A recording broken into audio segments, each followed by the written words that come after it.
Remember what it was like to be a kid? To explore and play. To roam free all day. In Jamestown, North Carolina, we get out of the grind and escape into the moment. People feel good here.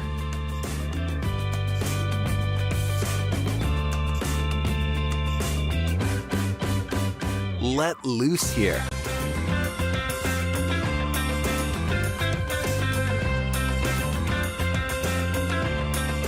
Eat well here.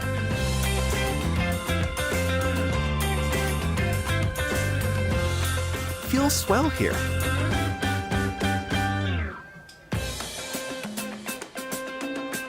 We go for a ride or an afternoon stroll.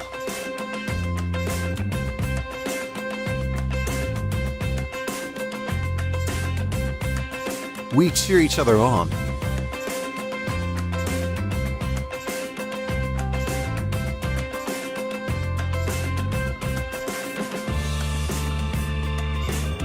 And go for the goal.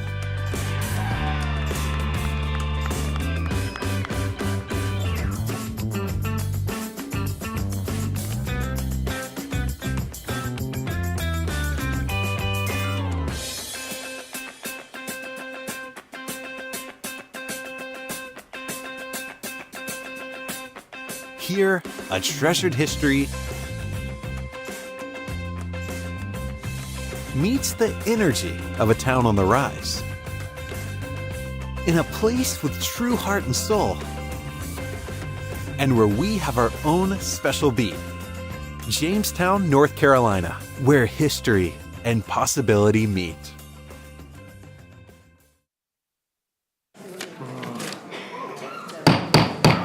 I'd like to call this meeting to order.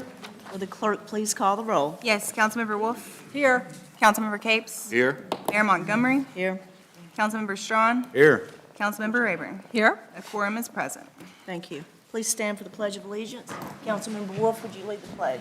Certainly. I pledge allegiance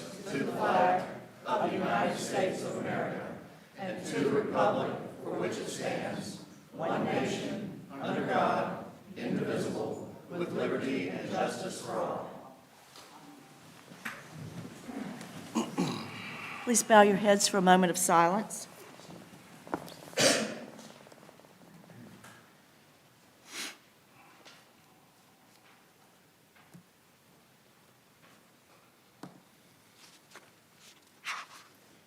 Thank you. Council, do we have any changes to the agenda? Yes, I'd like to request that the presentation of the resolution to Sharon Apple for her retirement be removed from the agenda, and that the approval of pay classifications for the grant manager / financial analyst position be added to the consent agenda. Okay. Any other changes? I don't have any other. I move to second the motion. All in favor? Aye. All opposed? Thank you. Do I have a motion to approve the consent agenda? Motion to approve the consent agenda. Second. All in favor? Aye. All opposed? Thank you. Katie, do we have anyone signed up for the public comment period? Yes, Robert Frederick.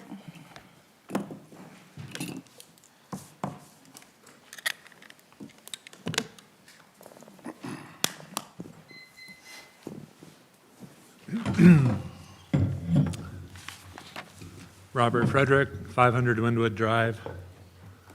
Mayor and Council, I come before you tonight to suggest a change in your process. On the page of your town packet, it suggests tonight that you're going to have 4 public hearings, one after the other. Before you move on to the next public hearing, it says that you're going to take a vote.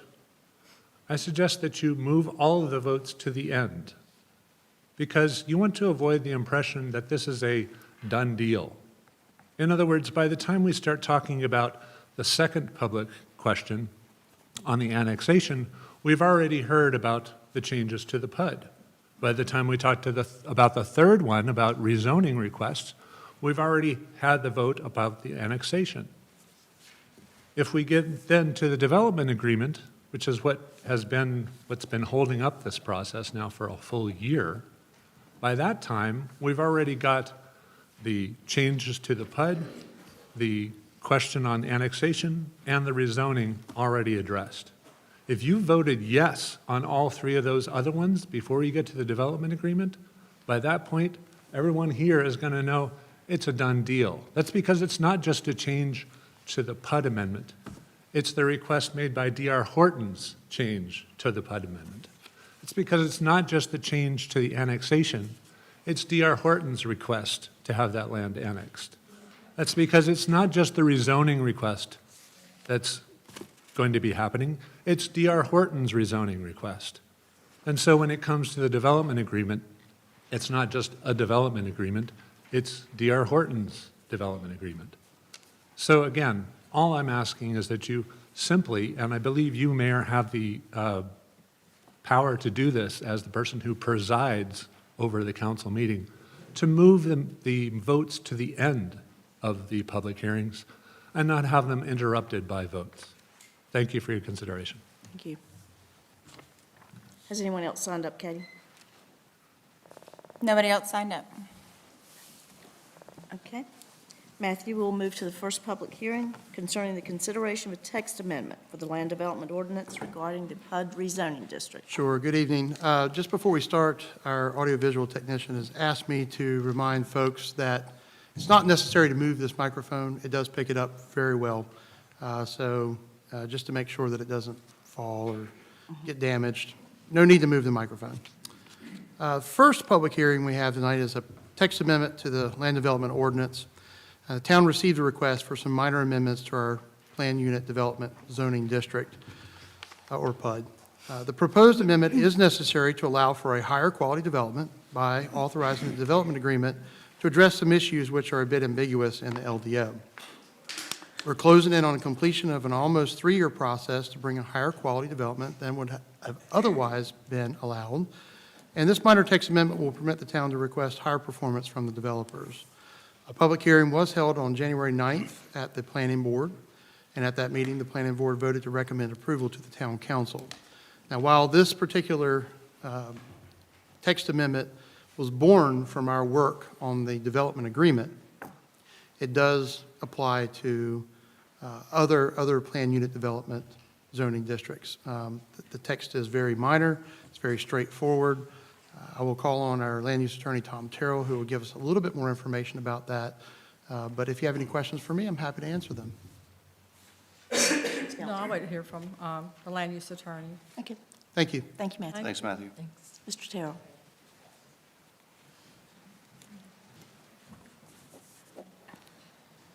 Good evening, Madam Mayor, members of council. I'm Tom Terrell with the firm Fox Rothschild. It's been almost 2 years, maybe in a couple of weeks, it'll be 2 years that I've been consulting with the town on what used to be called the Johnson property and what now is 467 acres titled in D.R. Horton. Matthew is correct. This text amendment that's before you tonight was born out of that project, but it is, and it creates a better tool for the town to use in future projects going forward.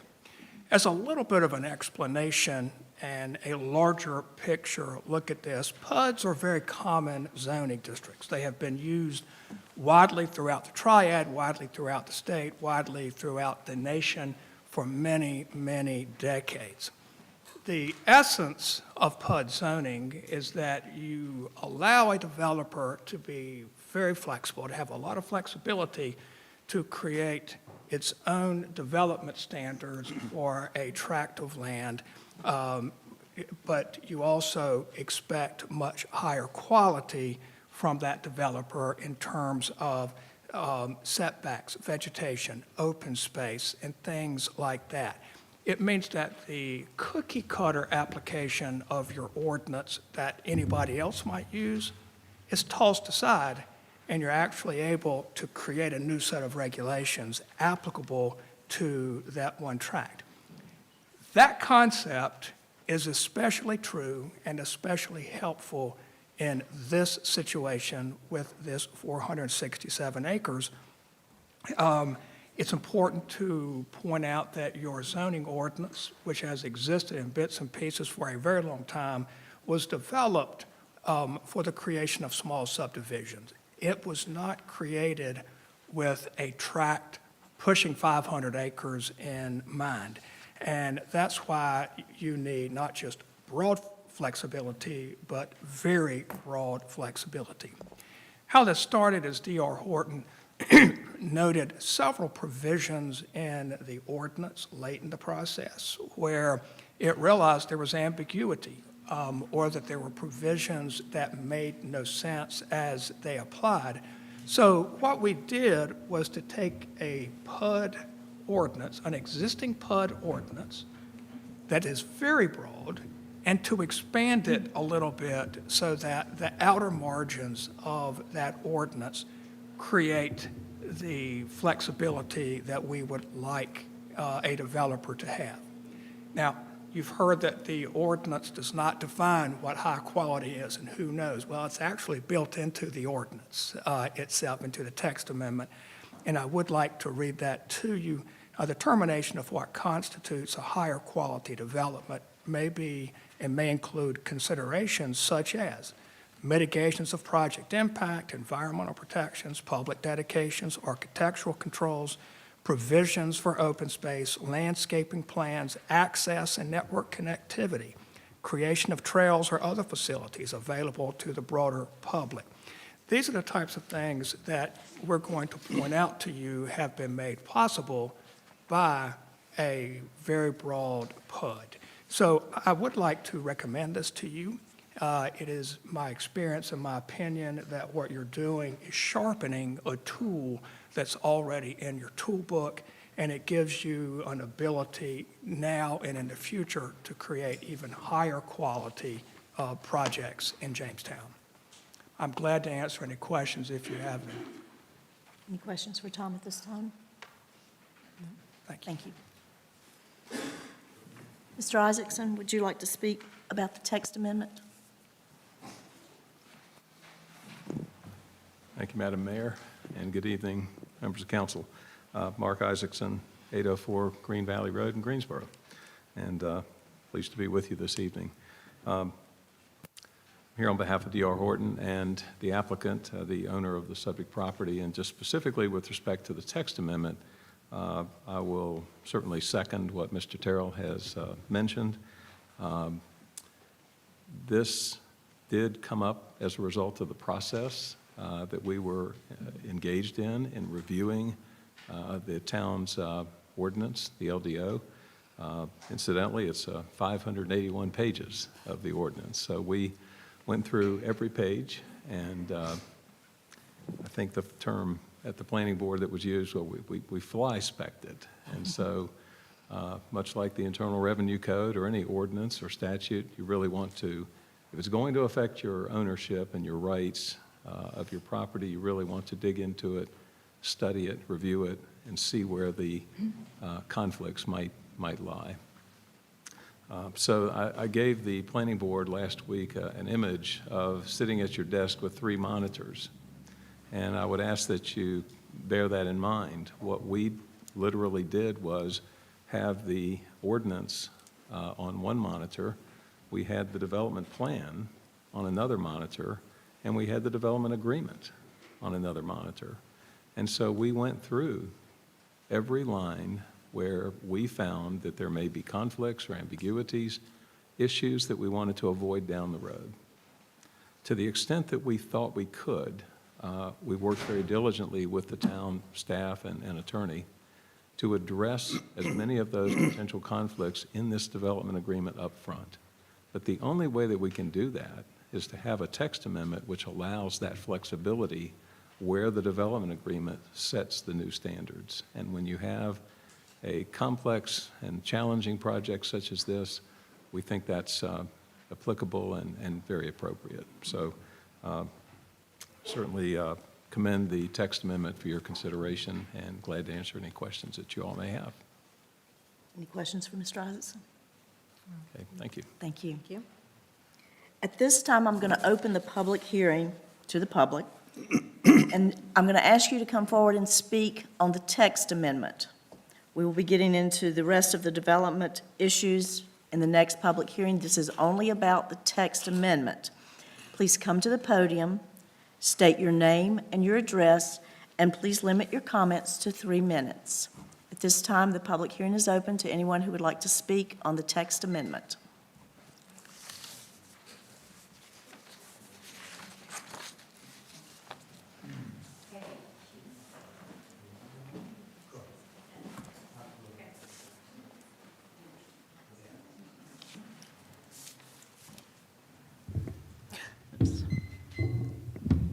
Thank you. Hopefully you can hear me? Yes?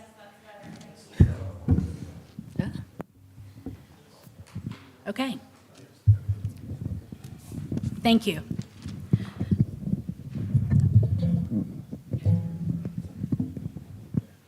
Thank you.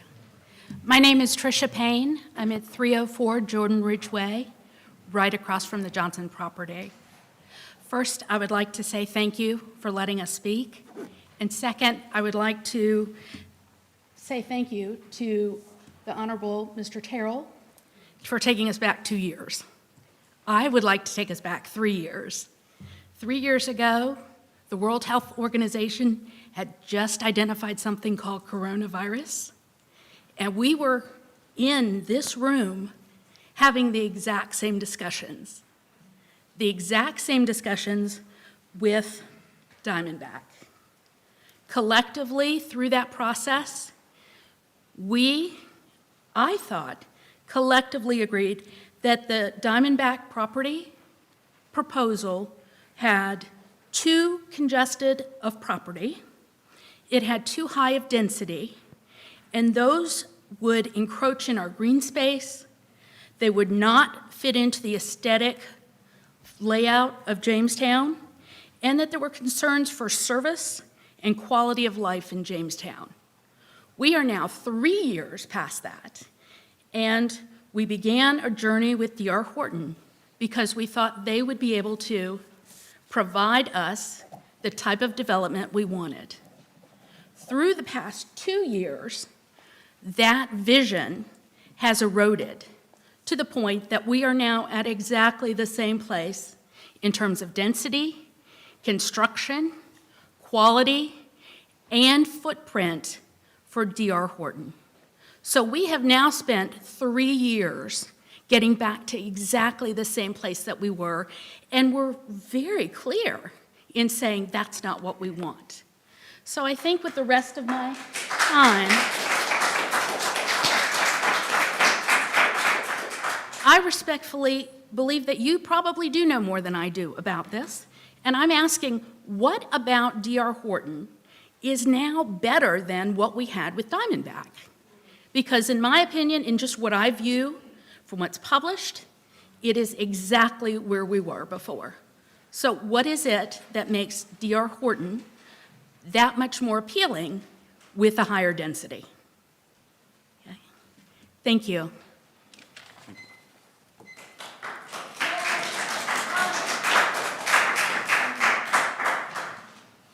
Any further comments on the text amendment?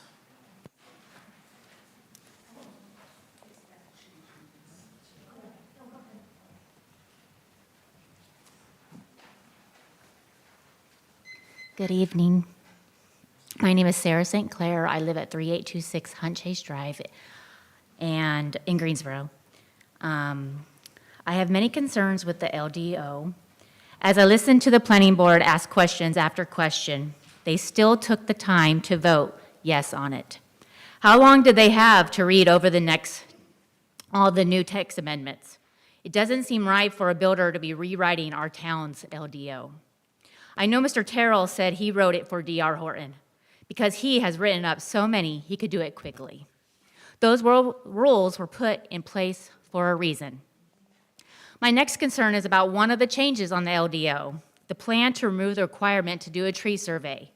Tom Terrell said it would cost D.R. Horton hundreds of thousands in consultant fees and several weeks of delay.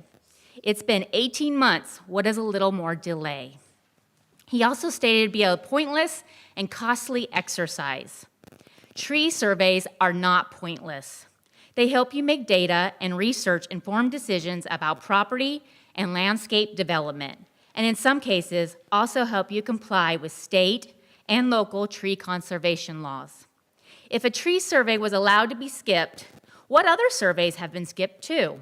Stormwater survey, traffic survey, all important surveys that should be completed no matter how costly or how time-consuming. This development needs to be planned with the future in mind too. Thank you. Thank you.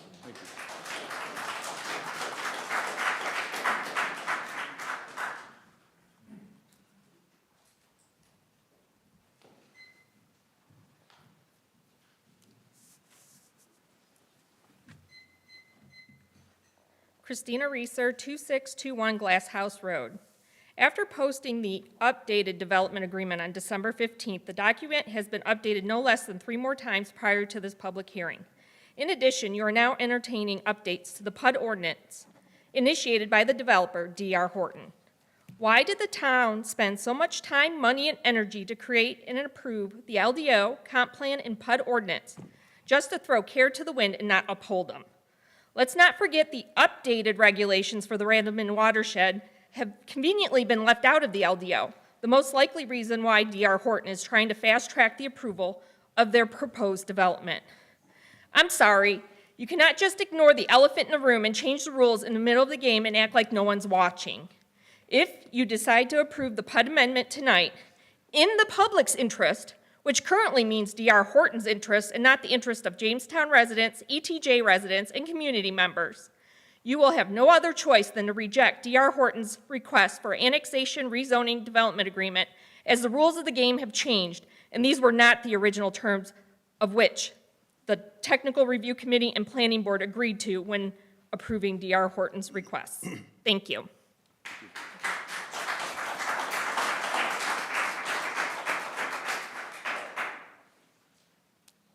Anyone else like to speak on the text amendment?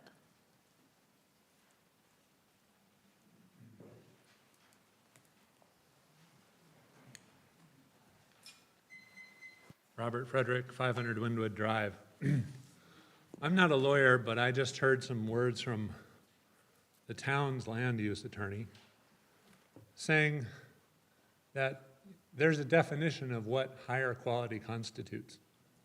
The words were, I believe, if I'm quoting them correctly, may include considerations. May is a hedge word. Shall include would be different. Considerations is also a hedge word. So I'm concerned as well about this LDO PUD change for the reasons we just heard, that you're literally trying to change the game, or change the rules in the middle of the game. This doesn't make sense. Finally, I'm concerned about this LDO PUD change because, as it says in there, you, council, will be able to overturn any other LDO consideration and any technical standard by your own vote, by your own determination of what constitutes higher quality.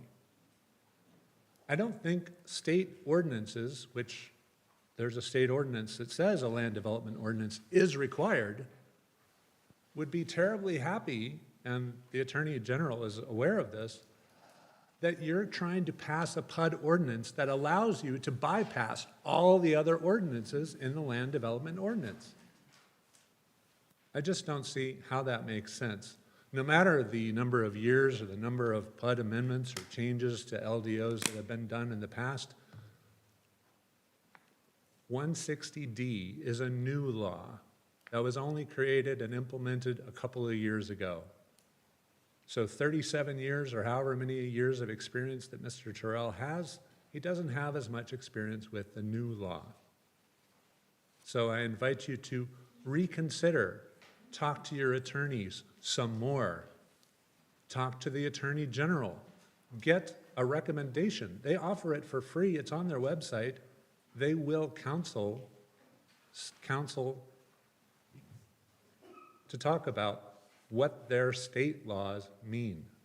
Please don't put our town in legal jeopardy by doing something that will attract other lawsuits. I don't want any more of our taxes to go to pay for lawyers for things that can be easily avoided. Thank you.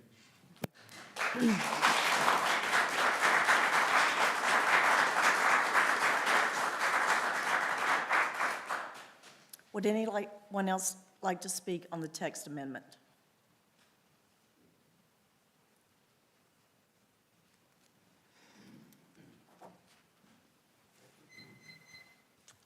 Hi, Brent Ayers, 2120 Guilford College Road in Jamestown. And as I read this, it looks like it gives the developer more flexibility, more wiggle room, the town less ability to basically nail things down.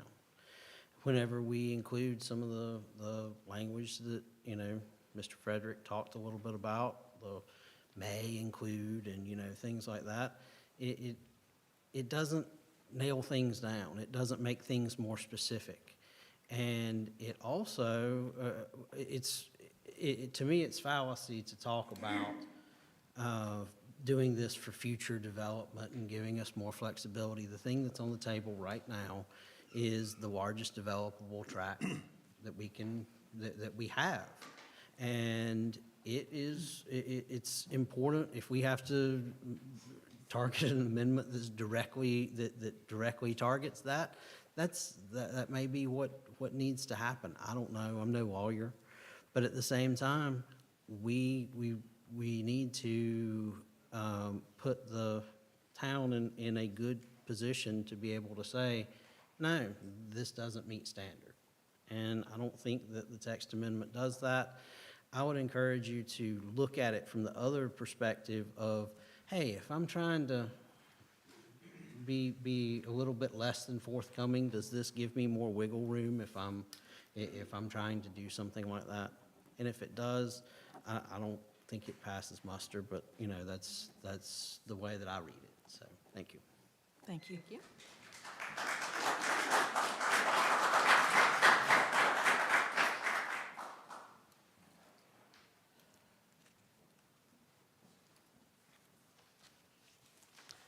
My name is Susan Dickinson. I live at 608 Havershire Drive. I first met with some of you about 6 months ago to express my concerns about this big blue thing called Bull Run. I want all of you to see it first. That's a floodplain. All this blue, all these blue and white stripes, that's Bull Run. This is the Horton development. This is where I live down here. It floods when it rains.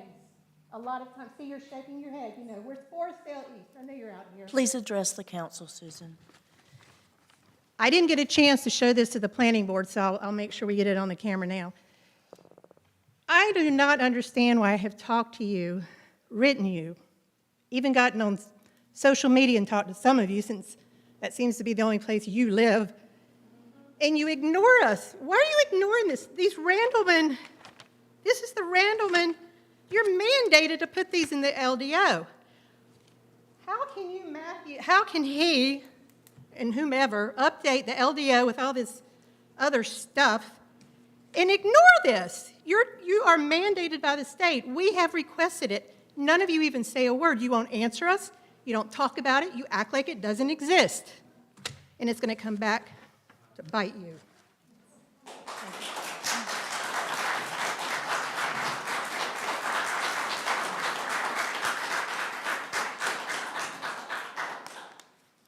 Would anyone else like to speak on the text amendment? Seeing none, I will close this portion of the public hearing and return the floor to council. Council, do you have any discussion or questions for either of the attorneys? Well, I have a question and I have an amendment request. So I guess maybe I should ask the question first. Ask your question first. And it would be of our land use attorney. On page 69 of this text amendment, under the Article 8, Section 8.4-5.1, which is planned unit development,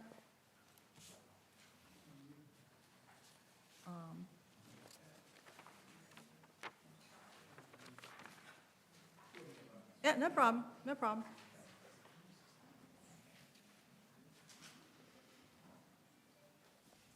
Okay. You got it. It's the last sentence on there, and I'm asking for clarification. I'm going to see if my interpretation is correct. And I'll read it. It is expected but not required that the details of the PUD shall be carefully outlined and described in a development agreement negotiated with the town. And my question is, I wanted clarification on this to make sure I'm correct. I'm interpreting that the town may be asked to consider a PUD rezoning project in the future that does not have a development agreement attached to it, such as we have in the past, which has been Riverwalk, Quarter Path, and Jordan Creek.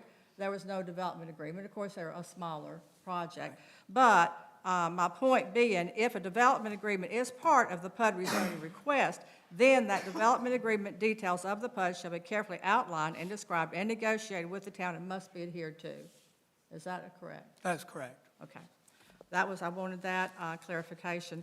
And then the amendment request I have is on Article 8, Section 8.3, description of zoning district.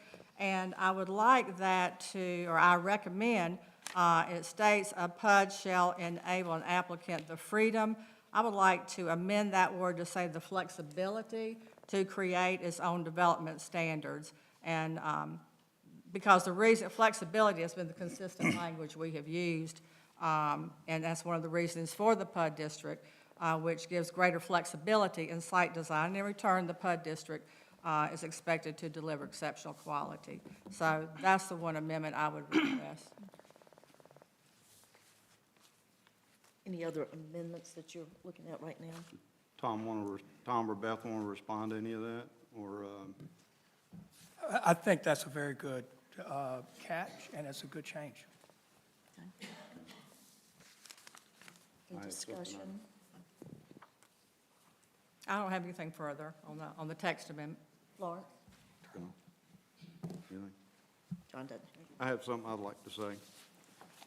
I'm voicing my appreciation to the citizens for attending numerous meetings involving Seth in the initial planning stages for this development. Thank you for your input, your supportive emails, your meetings with staff and council members, all the impromptu personal meetings at businesses, and the ones on the side of the street, and all the phone calls. Thank you for your social media attention to this matter, whether it was good, bad, or indifferent. And of course, thank you for showing up at these council meetings, expressing your opinions and concerns in person. I would be remiss if I didn't say that this council and our staff have endured countless emails that were difficult to read, and that they were accusatory, derogatory, rude, and cruel. Some were baseless and inaccurate. Very early on, I decided that I would not react to any of these kinds of emails. I have pretty thick skin and have been through a lot worse in my career in law enforcement. I felt that the writer had said their piece and needed to vent, that potentially they had not been diligent in finding facts and were running with the crowd, bound and determined to slow progress. Their feelings are valid because it is their feelings, albeit some of the issues were and still are, in fact, untrue and baseless. Through all this, I still love this town and its people. I have learned and grown in this process.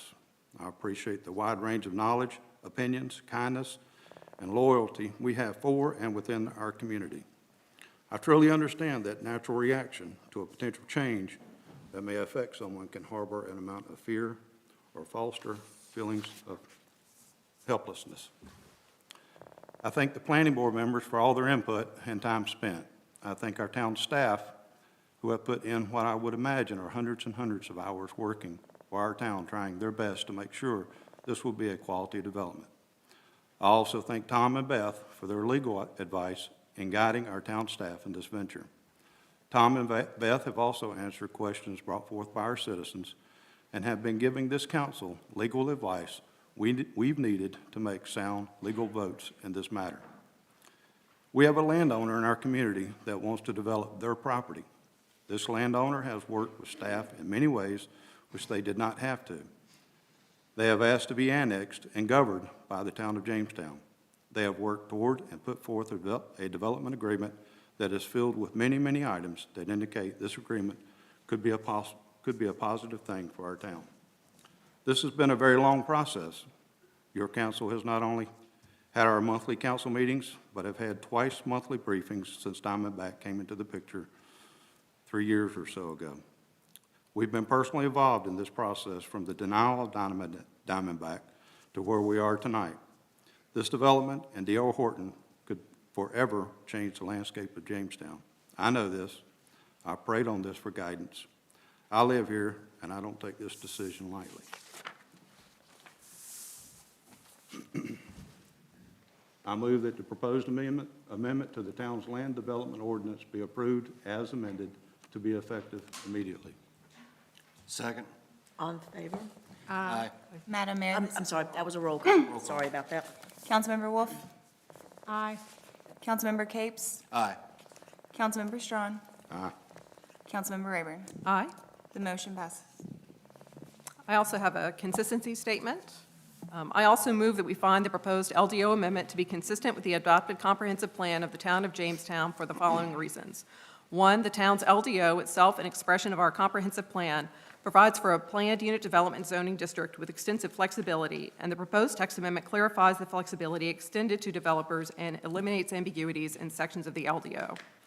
Two, greater flexibility for the development of a PUD district, especially through a negotiated development agreement, better enables the town to seek and a developer to provide the following consistent with the comprehensive plan's guiding principles. A, higher design standards and higher construction quality, consistent with guiding principle 1. B, protection of established neighborhoods and a variety of housing, consistent with principle 2.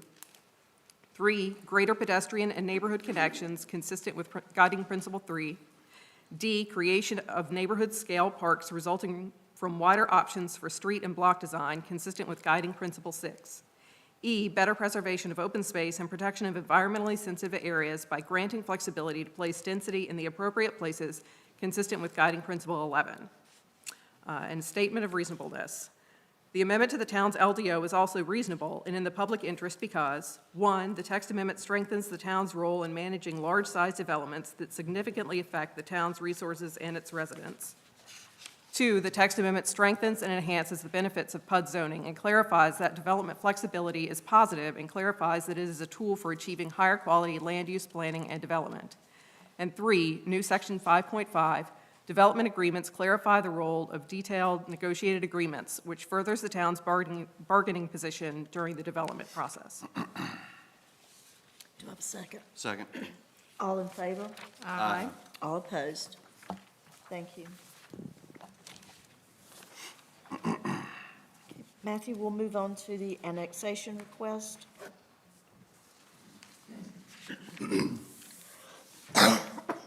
Yes, good evening, Mayor and Council. Turn the lights down so you can see that okay. Just as we've done in the past, I'm going to present all the information that's pertinent to the annexation and the rezoning all at the same time. 2 separate public hearings, one for each, and then the development agreement would be the final one. The item that you have before you this evening is annexation case 2021-02 and then rezoning case 2021-02. Annexation request for, and there are technically 8 parcels now, as I've noted here, that these parcels originally were grouped together and they were advertised correctly in that vein, but no additional land has been added to the request. It's just that Guilford County split the parcels up into new, and added some parcel numbers.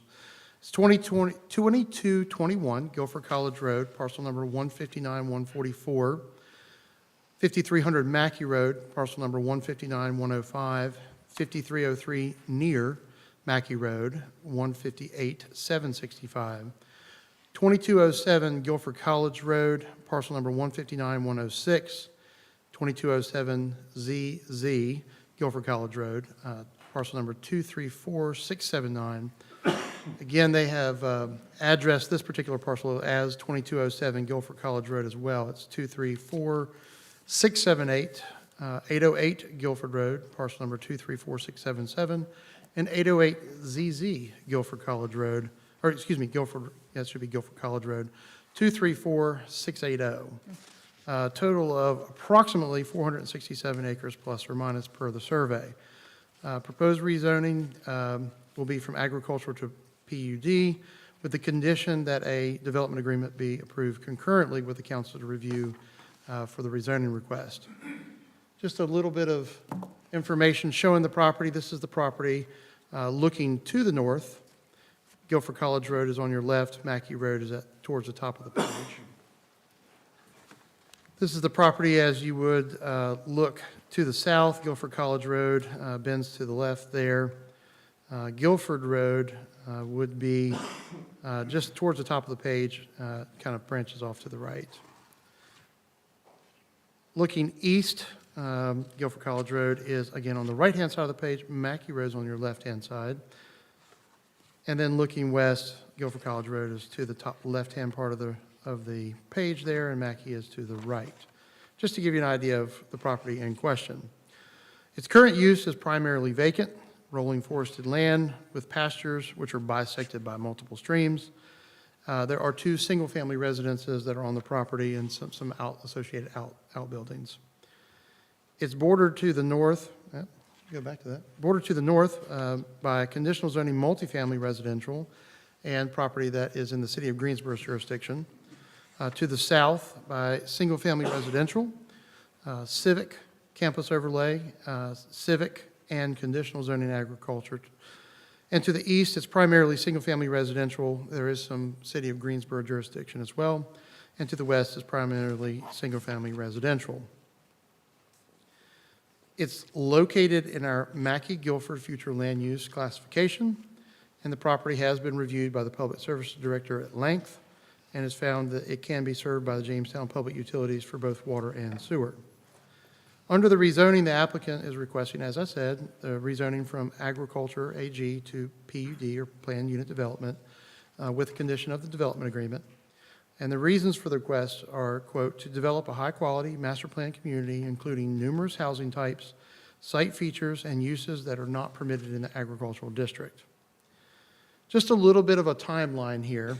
Diamondback Investment Group came to the town in February of 2020 and requested a rezoning. Planning Board reviewed that between August and November of 2020. We hired Mr. Terrell in January of 2021. Town Council reviewed it between January and February of 2021 and ultimately denied that request. D.R. Horton purchased the land July 1st of 2021. The town hired Mr. Seth Harry, in August of 2021, and he came and did a public engagement process with us in September. It was a week-long process. We did invite the public in for input, and we received quite a bit, which has been incorporated into our discussions with the applicant. And we did receive an application from D.R. Horton in October of 2021 for this process. As I mentioned, Mr. Harry was with us in the fall of 2021. We did a community engagement process, a little bit over, it was a week-long process. The resulting map that you see here is an illustrative plan that he came up with, sort of based on the concepts and ideas that were being submitted to him from feedback from the community members. I put that up there because I want you to realize that it is very similar to the D.R. Horton rezoning request map. This particular request map came in early. It is what we would consider a bubble map. It just shows large areas of potentially developable property, some potential site accesses, and in the map that's in the development agreement, you'll see that there are some associated uses that go with those areas. You may ask why planned unit development was requested. PUD is a district that's designed to promote compatible mixes of using integrated and sustainable development consistent with the town's unique character. The district is also designed to encourage flexibility, multimodal connectivity between the uses, while being sensitive to natural resources and environmental features, and facilitate the provisions of infrastructure and utilities, including adequate public facilities. The PUD district is not intended for use with subdivisions or developments which can be developed under the strict application of the minimum standards of the LDO, thereby resulting in a unique, high-quality overall development. Coupled with a development agreement a development agreement refers to, basically, it's a contract that vests the rights to develop a specific project for an extended period of time. It's subject to terms and conditions specified in the agreement. Now, development agreements are not necessarily intended for small projects. They tend to be long and cumbersome and difficult to do, and that would be a little bit cost prohibitive, but they're usually reserved for the largest developments. They would vest the rights in the existing regulations for a mutual benefit of the landowner and the public. So you have several decisions before you this evening. The first public hearing will deal with the annexation. I did want to say this property was brought into the town's extraterritorial jurisdiction, or ETJ, just about 40 years ago in anticipation of future development. There are comments that were made by past councils in the late 80s that talked about Mr. Johnson, Tad Johnson, no relation, and his desire to probably develop this area at some point in the future. The utilities that were placed in that area were sized appropriately to match that development. And in 1991, the town and the city of Greensboro entered into an annexation agreement, and this property is on our side of that annexation agreement line. The request was received from the owner requesting incorporation into the town's corporate limits. The clerk investigated it and has worked with our attorneys to conclude that the application is sufficient. Notice was given, and the property is ready for annexation into the town of Jamestown. Regarding rezoning, the decision before the board this evening is, one, is the PLUD zoning district the correct zoning district to apply in this situation? Two, is the request consistent with our comprehensive plan? And I will say that the staff reviewed the request and they feel that it is unquestionably consistent with the comprehensive plan, and that the PUD zoning district is the most appropriate district to yield a high-quality mixed-use development. Furthermore, the staff recommended approval of the rezoning request with a recommendation that the town council consider the development agreement as a condition of approval. At the November 8th, 2021 Planning Board meeting, the Planning Board voted unanimously to recommend approval subject to that development agreement. I'd be happy to answer any questions at this time. I know Mr. Terrell has some additional information to present, and I believe the applicant will speak as well. Thank you. Any questions for Matthew? No. Thank you. Thank you. Mr. Terrell.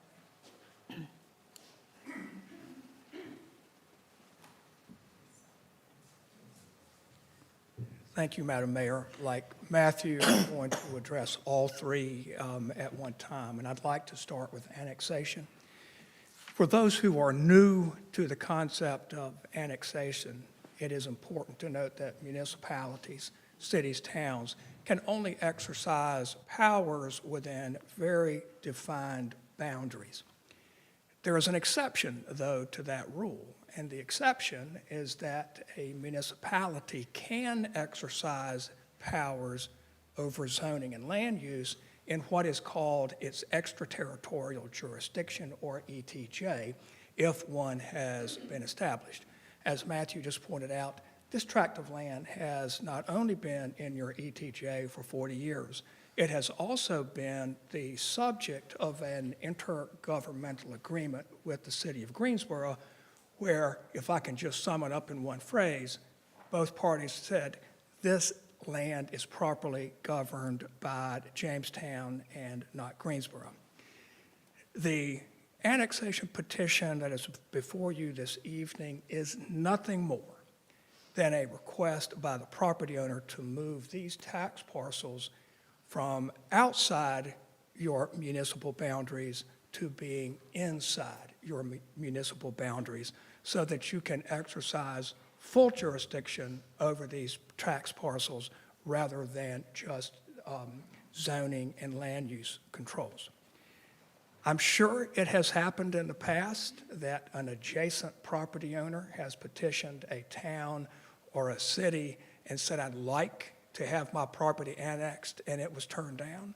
But I have never heard of that happening. It's outside my experience, and I see no logical reason why you should turn down this request for annexation.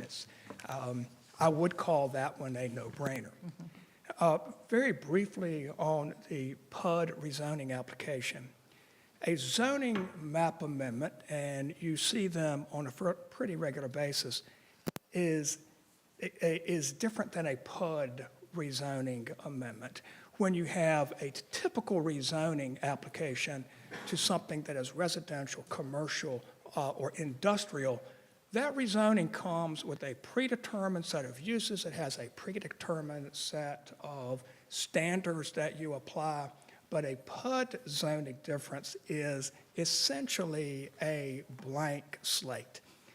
When you have a PUD, the developer is proposing its own standards. It could be height limitations. It could be the size of lots. It could be use restrictions, landscaping, architectural controls. All of those are possible when you have a PUD zoning district. And the higher quality that we've been discussing can be determined by a variety of many components. For a tract this size, I think would probably be unanimity in the planning community that a PUD zoning district, if it's done right, would much better serve the public and the town. Now, this PUD zoning district is governed by two documents, the first being a site-specific development plan, and the second, of course, being a development agreement. All three of these decisions, conversion to a PUD zoning district, the plan that's attached to it, and the development agreement, are so integrated that it would be my recommendation to you that you either approve all three or deny all three, because it would be difficult for them to exist in anything but a package. The site-specific development plan and several sections in the development agreement, it's important to remind everyone, emerged from conversations with the citizens of this community in this very room a little more than a year ago. And in just a few minutes, I'm going to highlight some of those thumbprints from the citizens of this community that are shown in this plan. Now, if I could move to the development agreement portion of this, you might ask, what is a development agreement? I think this is the first one Jamestown has ever done. The two largest cities in the state don't do development agreements. You typically find them, though, in smaller to mid-sized communities where you have a large-scale, multi-phase project that can have tremendous benefit to the town and to the developer in defining the terms. Now, this development agreement has a 40-year lifespan. Under statute, you can do any term you would like. We chose 40 years. It controls every aspect of this other than what the HOA itself adopts, but the HOA cannot adopt a rule that is inconsistent in any way with this development agreement. We were able to negotiate several things that were positive for the town, and chief among them were the things that came out of the Seth Harry visioning process. And I would like to list some of those right here. Those of you who have seen the plan know that there is what is called a trunk street that goes from Guilford College Road up to Mackey Road, and it is called on that map Street A. That did not exist in original plans. It is a tree-lined boulevard-type street where all of the homes that face it have the garages in the back. That term is rear-loaded. That is not something that D.R. Horton typically does. In fact, I have never seen a D.R. Horton project in which there were rear-loaded homes, but now we have them in Jamestown thanks to Seth Harry and the citizens who came out. That Trunk Street, Street A, is bisected by by a 2-acre park. It doesn't have a name, but that park will now be ringed with canopy trees, and it is, again, something that you would not typically see in this subdivision. By the way, you were told a few minutes ago that nothing has changed from Diamondback. Everything I'm listing for you right now did not exist for the Diamondback application. Everything I list was not on that. Cul-de-sacs. In the Diamondback application, there were 27 cul-de-sacs. They have been reduced to 8. With that reduction, you get tremendous connectivity inside that subdivision so that you're not just going into a cul-de-sac constantly. It is great connectivity. There are sidewalks on both sides of the street. You can go through subdivisions in Greensboro, High Point, even Jamestown, that have no sidewalks. Here we have sidewalks on both sides of the street. They have to be 5 feet in width. There was a roundabout discussed at this visioning session with Seth Harry. One person in particular was into the roundabouts. Well, there's now a roundabout on Street A where you have two cross streets that are crossing Street A. Instead of having stop signs, you now have a roundabout. It's a good innovation. Seth Harry's workshop also came up with the concept of what are called pedestrian sheds. It's a way of saying that within a quarter mile of where you walk, there shall be at least 15,000 square feet of usable open space in the form of parks, pocket parks, active recreation, or things like that. Excluded from that would be the detention pond areas and such things. And the citizens who committed their time to this, who came, we now know had meaningful input. It was not a waste of time. It was as I have said before, it was truly a charrette and not a charade. And they can look at this development agreement and that map and see that their input was significant. Now, there are other things in this development agreement that did not come out of that series of meetings with Seth Harry, and I'd like to list some of these. Fox Hollow is on the eastern side of this project. The requirement in the LDO for a vegetative buffer from residential to residential is 0. But D.R. Horton is offering 50 feet of undisturbed vegetative buffer. There are substantial landscaping requirements in the agreement. There are substantial landscaping requirements in the development agreement. Most of them require understory trees, but understory trees are in the place of no trees or small little scrawny trees. If D.R. Horton will forgive me for editorializing about the landscaping you often see in their subdivisions. They have agreed not to use vinyl siding. When Diamondback was here, everything was vinyl sided. People were calling it a vinyl village. This was a proposal. This is not something the town staff demanded. This was unilaterally offered. We appreciated it by D.R. Horton. I've said before, I'll say it again, it marked a change in where our discussions would go and how far we could go. They're now going to be using something that's very solid called hardy board. They have agreed to pay for 50% of the cost of a garbage truck, not to exceed $235,000. Not to exceed $235,000. It's a substantial savings to taxpayers. They might laugh at it now, but I think they would appreciate it if they know that this is a savings to the citizens. They're required to put in a water line loop that they would otherwise not be required. Now, in addition to the internal sidewalk connectivity, D.R. Horton is going to build perimeter sidewalks along Mackey Road and Guilford College where citizens can walk, and there are no sidewalks in those locations right now. Along Mackey and Guilford College, there will be 4-foot berms. There will also be substantial vegetation. It's marked in the development agreement as greater than type C, but the implication is the backs of the homes shall be concealed. There will also be a white fence along Guilford College Road that will mimic or rhyme with what you see as the white fence as you come into town from Ragsdale High School.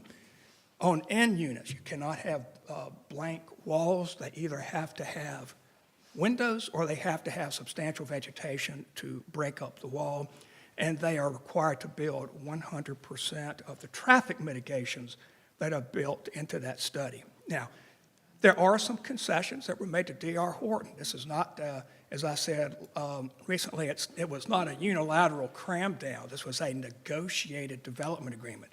They do get expedited plan review. They get expedited issuance of permits. The town has agreed to hire an inspector to be out there to help speed things along. Now, they have to pay for that inspector, but it would be a town employee or a town contractor. They get an expedited upgrade to a sewer outfall. That's not one that the town was not going to have to pay for anyway, but it was updated. They've agreed to raise 11 manholes. We have agreed to modify some street standards, the most important one of which is alleyways that are backed behind those rear-loaded homes. Previously, under your rules, we could not have trash trucks on because an alleyway was defined as being a private street. Well, we've had to change that so that we can require the rear-loaded homes. So one thing does lead to another. So these lists are not exhaustive, but I point them out to you because it's important to note that this development agreement, which defines the terms of that planned unit development, has been a tool for elevating the quality of this project and for giving the citizens of Jamestown something that is far better than what could have been or would have been approved under a standard zoning. I'd like to close with 2 points. The first point being, I'm not sure people realize how much time it took us to get to this point and how hard your staff has worked to get here. I have texts and emails to prove that your staff, they work through lunch, they work at night, they work on weekends. Yesterday was a holiday. They were working steadily on this project. And Please continue, Tom. Please continue, Tom. okay. Anyway, they have worked nights, weekends, and holidays. It has at times been tense. It has at times, we've had some conflict with D.R. Horton, but we are here tonight with a project to recommend. You have spent untold hours on this. This is the largest land use decision made in the town of Jamestown since 1752. You have spent the hours. I have watched you spend the time. We have had to fight off the local legislative delegation on 3 occasions. Twice when they were trying to take it away from the town's jurisdiction and give it to Greensboro, which would have opened the doors to development on this site. The most recent one was when the legislative delegation was receiving information that was not accurate, and we had to meet with them to dispel that. The second point I would like to make is that there have been a lot of inaccurate statements and claims, a few of which I would like to clarify right now. I was called by a county commissioner yesterday, spoke to him again this morning, who wanted to find out about all these emails he's now been getting from citizens. And he says, I'm told there are going to be 4,000 units on this tract. And I said, no, there will only be 1,500 units. That's the number that has been used from day one. And I said, well, is it possible that they could be confusing the number of people with the number of units? He said, no, the email says number of units. This is the type of misinformation that we're having to combat. Seth Harry. At the planning board meeting last week, somebody who was a citizen of High Point stood here and very confidently proclaimed that Seth Harry does work for D.R. Horton and therefore has a conflict of interest. I've asked D.R. Horton if they've ever heard of Seth Harry working for them, and they said no. We reached out to Seth Harry. Seth Harry says this, and I'd like to quote Seth Harry. We have had absolutely nothing to do with D.R. Horton anywhere at any time. They did acquire an existing project down the road from a project that we are doing in southern Maryland, but we had no affiliation with that other project either before or after D.R. Horton acquired it. On public notice, you've heard that the public notice was not correct. Ms. Kuntz and I have gone through the notice that was given. We have looked at every notification. We have looked at the ordinance. We have looked at this statute. And in our opinion, you did not fail to meet it. You actually exceeded the notice that's required by law. Now, legal notice does not mean you can't change a word or something like that. It's broader than that, but I will say with great confidence that notice was properly done. Now, this is my favorite part. You just heard a few minutes ago that I might have 37 years' experience in land use, but that what is called Chapter 160D is new. And I don't know that much about this new statute. Since 1971, there have been 5 major initiatives to change the land use statutes in North Carolina. In 1971, that initiative was to convert it from 160 to 160A. And there was a recodification, but nothing of substance. Move the clock forward to 2005. That was the year that development agreements became possible. I had nothing to do with that legislation. There were a few other changes, but there have been substantial rewrites of that ordinance that have emanated from my keyboard. Move the clock forward to 2009. That was the year that the North Carolina General Assembly enacted and codified the rules for quasi-judicial proceedings. I have written about those on many occasions. I used those on many occasions in court, and I have been the one, I did not present that to the General Assembly, but there have been major amendments to it that emanated from my keyboard. 2013, there was the first rewrite of the Board of Adjustment legislation since 1923. 1923. I chaired that drafting committee. I spoke before the House and the Senate and ushered that through. It was passed unanimously by both houses and signed into law. It was during that meeting, those series of meetings with that drafting committee, and we spent hundreds of hours, that I suggested it was time to rewrite the entire set of statutes. And the committee, the small committee, looked at me like I was crazy. But a week after it passed, David Owens, a professor at the UNC School of Government who has written more about land use law in North Carolina than any individual alive or dead, called me up and asked me if I was serious, and I said, absolutely.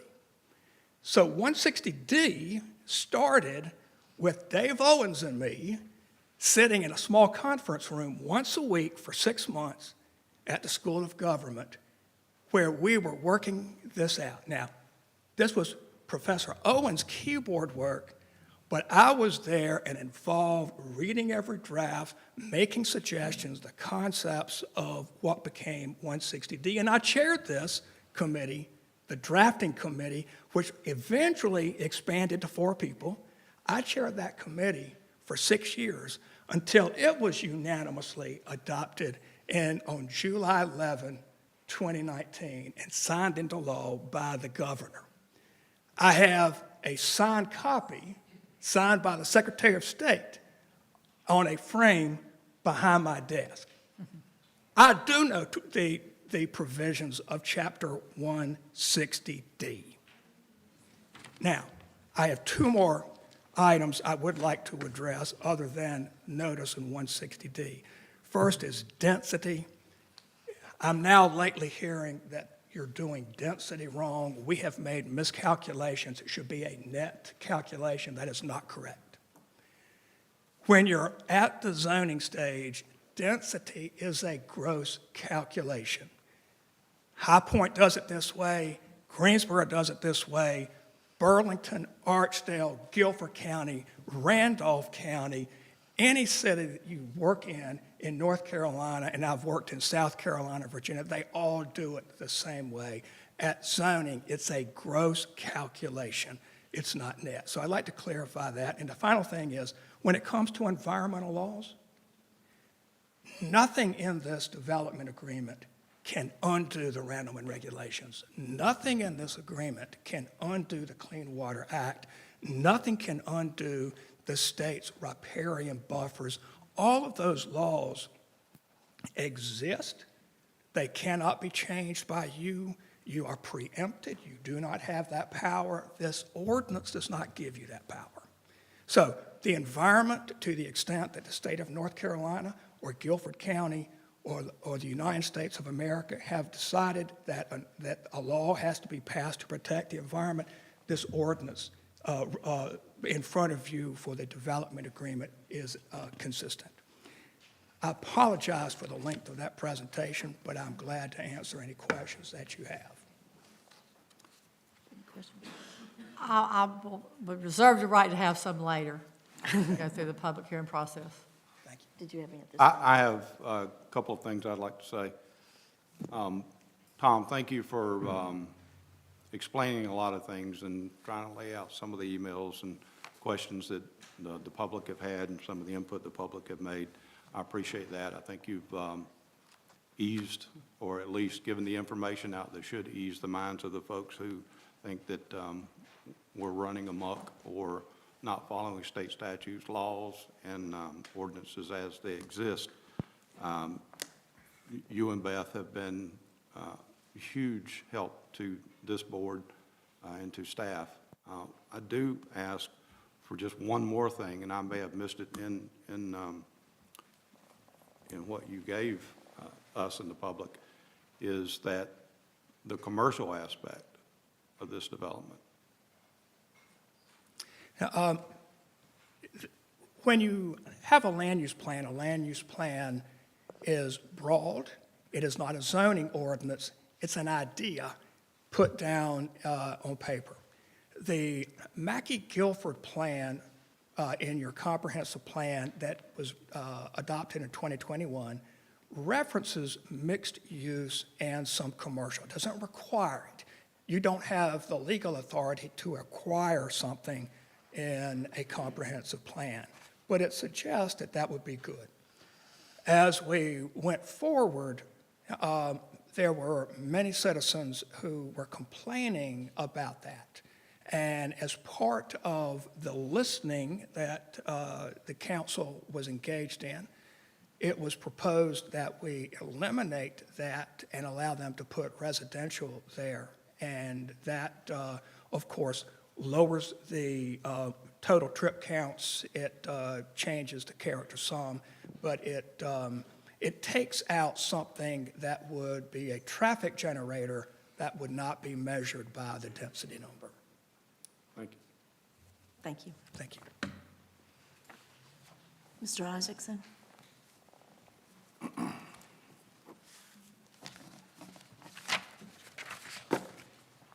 Thank you all again for the opportunity to be able to present this project to council this evening. Some of my comments may be a bit of a repeat, but I think it's important that council hear from the property owner's perspective, let's say. So I am here on behalf of the applicant and the property owner, D.R. Horton, Inc., which is an experienced builder of residential communities. Members of the local DRH team are here this evening if any questions come up. If approved, this project will be managed by the local DRH team. After consulting with the then town manager and staff about the future development of this property, DRH received a letter outlining the basic terms by which DRH would be able to develop this property, subject, of course, to all necessary and appropriate approvals. DRH then acquired this property on July 1 of 2021, and it submitted its applications for annexation and rezoning of the property. The Jamestown Planning Board recommended approval of these applications, subject to the town and DRH entering into a development agreement. The town retained its outside planning consultant, as you've heard, and conducted a week-long series of charrette meetings. The DRH team attended each one of those meetings and listened carefully. We heard the citizens' input, and we heard the guiding principles. And we took those into account in designing the plan that you have before you this evening. That plan is a site-specific development plan. It's attached to the development agreement. It will be a binding plan and run with the land. And it sets out areas for specific types of residential development, access points, landscaping areas, open spaces, and areas for amenity centers for this community. In the interim time, DRH and the town have been working through the development agreement. And it appears we have reached agreement on the various points needed to put that in place, subject to council's approval, of course. This process took several months because the town wanted to have assurances of high quality in this development, and DRH agreed to several commitments to provide that assurance. This development agreement covers many details that would typically be determined well after a standard zoning approval, as DRH has not had this property, 467 acres, engineered in detail for a site plan. We were, however, able to agree on many conditions in the agreement that are consistent with the town's comprehensive plan and that will serve this community for decades to come. For example, the agreement provides for 9 different types of housing on this property. The agreement provides for sidewalks along public roadways, but also throughout the community, as well as many open spaces and tree-save areas that are designated in the development plan. DRH will have a landscaping plan and a signage plan for future town approval. In addition, DRH, as you heard, agreed to upgrade the building materials on the homes and to certain architectural and design standards as requested by the town. On the other hand, DRH wanted certain assurances from the town that this would be a successful project. So, for example, we asked for and received assurances from the town that the necessary public services would be provided, such as water, sewer, and sanitation services, and be provided to the residents of this community, as well as certain other assurances that we would receive expedited inspections and permits that would be handled by the town to help facilitate this development in a timely manner. As with many real estate developments these days, we encountered several issues along the way, and we worked diligently together to address them, as you've heard, with many meetings and discussions among town staff and its team and DRH's team and its engineer. The result is that each party made certain commitments toward the betterment of this project and this community. And we believe that if approved, this community will be consistent with the standards of the town of Jamestown and an attribute to the town. DRH is committed to preserving the history of the Johnson Farm and has been working with individuals in the community with knowledge and information about the property. DRH envisions an amenity center located near the main entrance that will feature photographs and other items that will reflect the important role that this property has played in the history of Jamestown for many years. This process has admittedly taken a long time. It was laborious, but we believe the process has resulted in a high-quality project plan. This property is unique. It is 467-acre tract of farmland located with direct access to major thoroughfares. It's located within 20 to 30 minutes of the new megasite and of the Piedmont Triad Airport. And given the history of this property and Ted Johnson's long involvement with the airport here, I think it's safe to say that he would be pleased to know that many of the residents at this property will be using or working at our local airport because of the proximity of this property. I'm sure he'd also be happy to know that this community will be designed and built to have a variety of people living there, from full family living to starter homes for younger folks to older adults looking for maintenance-free townhome living. So I'd like to thank the town council for your patience and for your diligence, as well as the town staff for their cooperation and assistance in putting together a plan and an agreement that we think will raise the bar for this community in terms of master planning and high-quality development. And I'm happy to answer any questions, and our team is available for the same. And thank you. Any questions at this time? Thank you. At this time, I will open the public hearing. If you have to speak, please come to the podium, state your name and your address, and please limit your comments to 3 minutes. Just for clarification, is this the public hearing for the annexation? Then It you'll is for go on. annexation. We are welcoming any comments. Okay, all right, thank you. Hi, my name is Tricia Payne. I'm still at 304 Jordan Ridge Way. I find myself agreeing with Mr. Terrell again, that there's a lot of stuff on the internet. Some of it's true, some of it's not.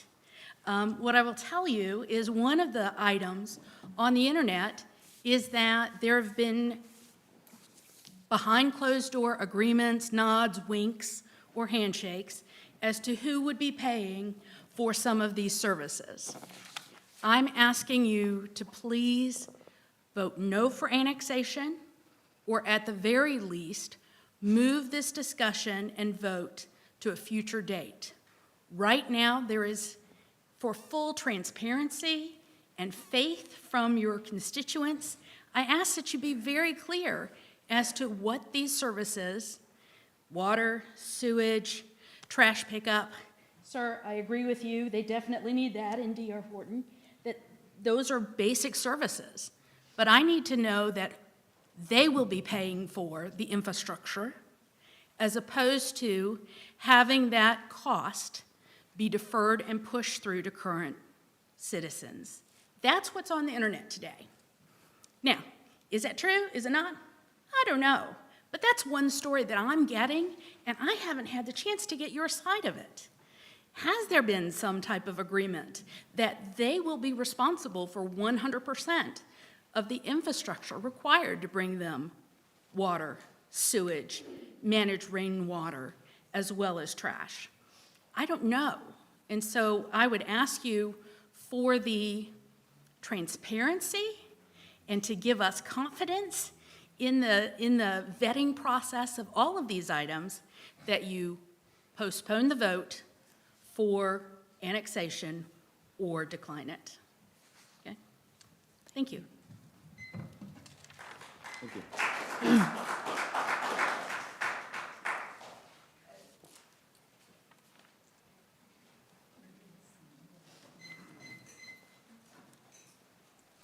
Good evening. My name is Jeffrey Craig, 111 Jordan Creek Drive in Jamestown. Madam Mayor, council members, I'm tired. I'm tired of having to come up to this podium for, I believe, the 6th time in 3 years. I feel like my time, my breath are wasted, as do most of the folks here. You know, D.R. Horton cares about one thing: their profit margin and their shareholders. I don't care about those things. You shouldn't care about those things. We all should care about the future of this town. And after 3 years, they may have done some minor cosmetic things like the hardy board, putting a few trees in, some sidewalks. To me, that's putting lipstick on a pig. It's minor. There's still too much density. There's still commercial. There's still apartments, none of which are needed in this area. It doesn't fit with the surrounding communities at all. I ask you to please, once again, and you know, all these postponements, I do understand it, but it's just dragging on for all of us. I'm sure you're as tired of being up here as I am, and these people are. Please vote no on the annexation, on the zoning, on this development plan, until D.R. Horton finally steps up and makes substantive changes. Mr. Terrell would have you look at this through rose-colored glasses. Don't, because you're not seeing it all. And of course, he's going to make them look like they're the good guys. Please, please postpone, reconsider, and have them make some serious changes. Thank you. Thank you.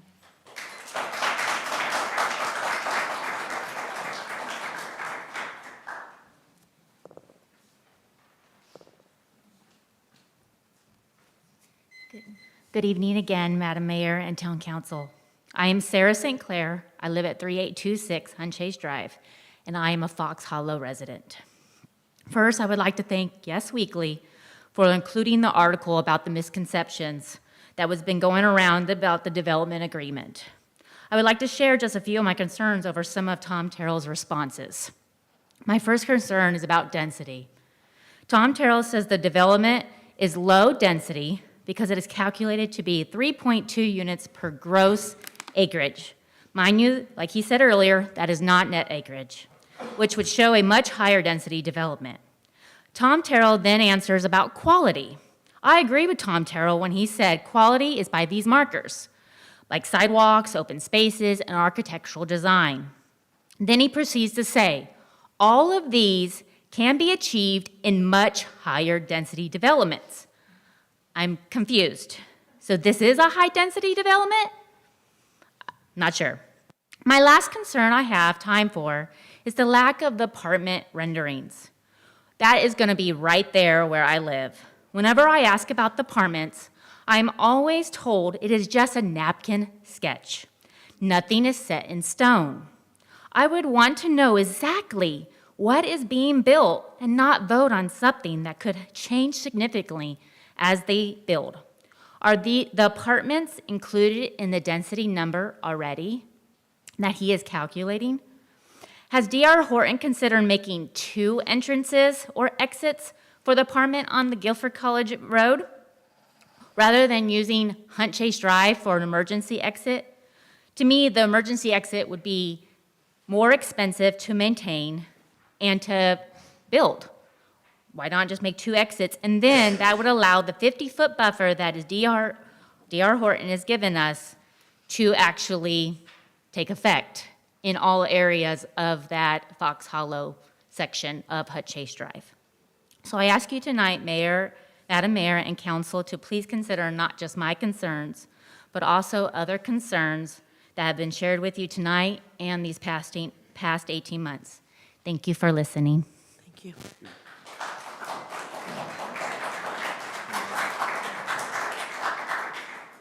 Would anyone else like to speak? Say yes. Hello. My name is Faith Marshall, and I live at 107 Jordan Creek Drive.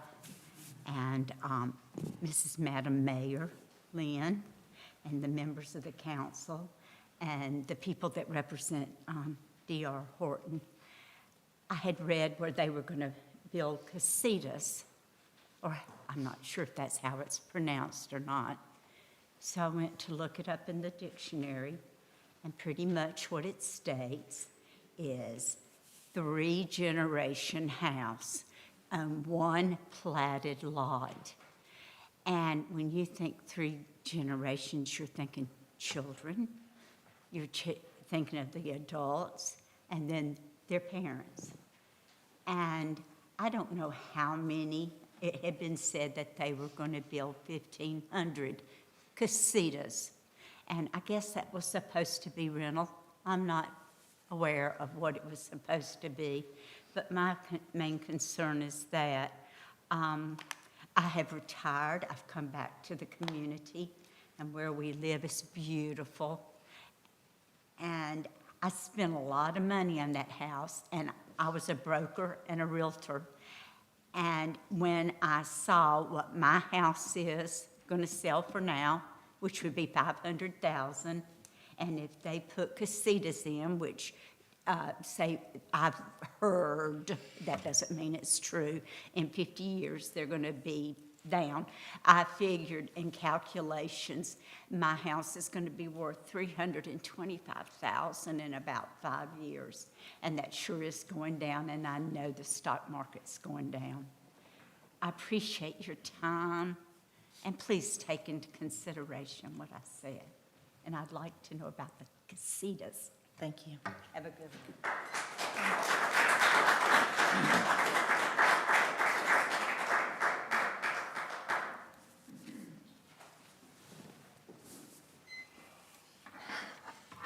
Hello, neighbors.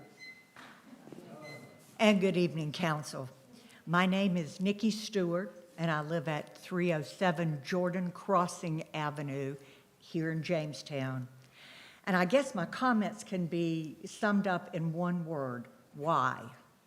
That's all I asked myself today was why. Why would this council support a more densely packed development than the one they just rejected? One that is just as devoid of character as the Diamondback proposal. The Johnson Farm is a 467-acre pristine urban forest. Why would you not insist that D.R. Horton or any developer perform a comprehensive environmental impact study before decimating this land? D.R. Horton is famous for clear cutting. Why did you reject Diamondback's development plan just because it was not in compliance with our land development ordinance? But when D.R. Horton submits a plan that is also not in compliance, you change the ordinance to accommodate them instead of the other way around. Why is that? Why don't you insist on the preservation and protection of the natural and cultural resources that are present within the site? Those were your words in rejecting Diamondback's proposal. We see no request to require environmental impact studies or even comply with state-mandated watershed stormwater requirements. Why? Why do you not insist on adequate provision of open space in addition to those in unbuildable areas in this tract of land? You know, to meet the recreational needs of future residents of the development and the community as a whole. Again, your words in rejecting the Diamondback proposal.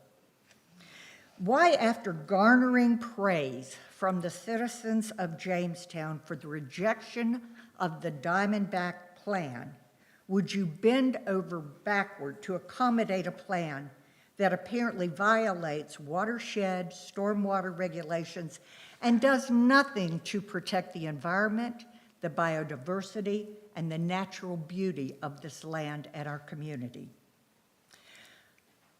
Please stand up for this town and what is best for the people who live here. Don't let us down. Right now, I would like to, if you live in the town of Jamestown, please raise your hand if you would like to see this development proceed as proposed. Please address the council. Thank you. Thank you for this opportunity.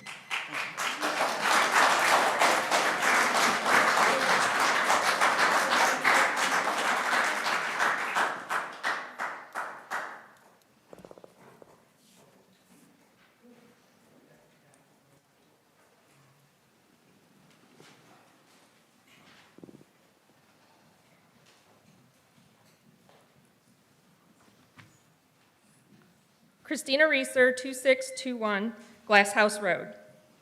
I have a question. What properties are we considering tonight? Is it the 4 properties listed on the annexation application or the 8 properties listed on the October 11th, 2022 public hearing notice? According to Guilford County Assessing, these new parcels have existed since D.R. Horton purchased the property on July 2nd, 2021. And was the annexation document ever updated with these addresses? I have some observations. There are so many issues with this process, I don't even know where to begin. Last Friday, I drove along Guilford Road or Guilford, Guilford College Road, and Mackey Roads to find 0 public notice signs. And the 2221 Guilford College Road property that D.R. Horton claims to be vacant once again had placed out 2 garbage cans. All signs indicate that 2221 Guilford College Road is occupied. The annexation application clearly states consideration is dependent on the rezoning request and development agreement, of which none of these documents were available when the certificate of sufficiency was ordered and issued, nor were the rezoning and development agreements considered or approved when the public hearing for annexation was scheduled and or held. Mind you, the investigation of the certificate of sufficiency was ordered prior to D.R. Horton's waiver of waiting period was entertained and approved by town council. And lastly, the order of these public hearings continue to occur as annexation, rezoning, development, when actually they should be development agreement, and when actually they should be development agreement, then rezoning, then annexation. But let's not quibble about the town's governing documents or integrity of the process. And let me just add, you were given a second chance to get this right, and you're miserably failing. Thank you.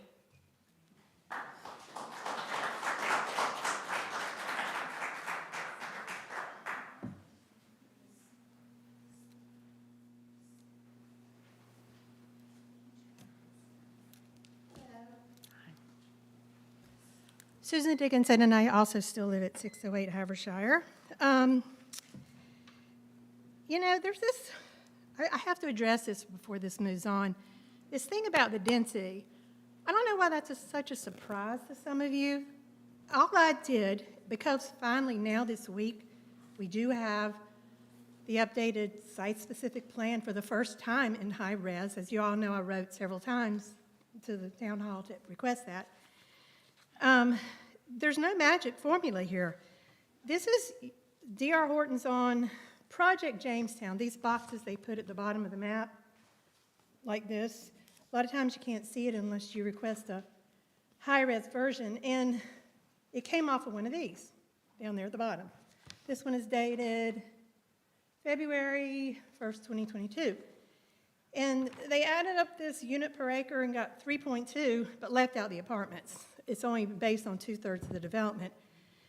And then Mr. Terrell and some other folks have been out there, bragging about this 3.2 unit per acre. That's all it is. It's just 3.2. Well, it's not, unless you're not going to have any apartments.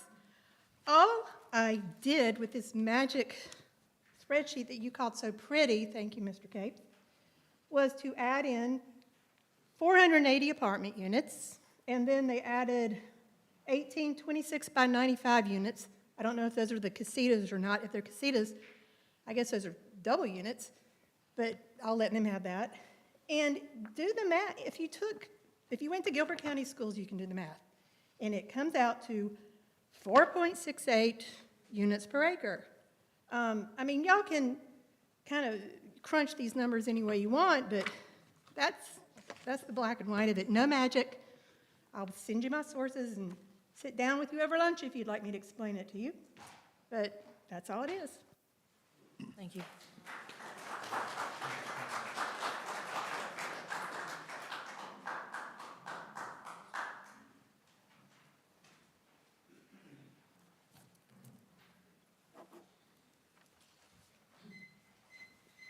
Robert Frederick, 500 Windwood Drive. I'm confused.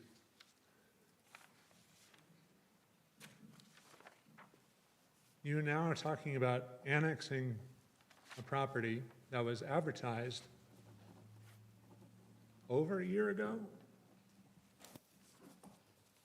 where the public notice said that you were going to be changing it from ag to PUD. PUD just changed tonight, right? Didn't you make the motion immediately, took effect immediately? Didn't you all just vote yes? It just changed tonight. But you want to go ahead and what?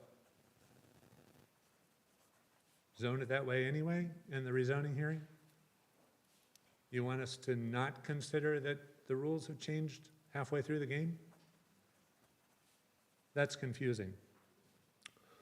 Mr. Terrell also said recently in response, and there's way too much for me to try and respond to because I only get 3 minutes and he had a half an hour,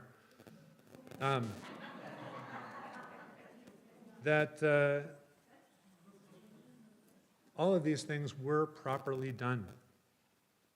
Well, you can go back and look at the Jamestown News and see that when the development agreement was added as a rezoning in January 25th, 2022, it said, yep, you can get a copy of it on the town's website. And state law is pretty clear what it means when you say you can get a copy of it. It should be a complete draft. We still don't have a complete draft. Finally, let me play Mr. Terrell's words for himself. Most importantly, by statute, the development agreement is made public long before the public meeting. So it is a public document. It is a public record. It must be adopted by ordinance and after a public hearing. It just got updated on the 11th of January. What's wrong with this process? Why don't you delay? Why would you vote? These are easy, obvious things. We know what's in the zoning agreement, or how can we find out what's going to be being put inside the zoning agreement? Yes, sir. You will know about that. We will know about it, you said. Thank you. Thank you. That was in January 25th. 8 months later, Development agreement, of course, we're anticipating another draft, so what we're looking at now may not be Thank you, Robert. relevant. may not be relevant. It wasn't relevant. We still don't know if it's relevant, but you're going to vote on it? He can take my 3 minutes.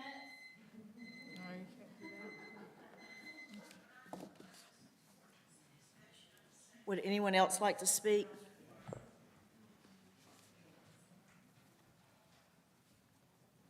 Seeing none, I will close the public hearing and return to the floor to council for discussion. Council?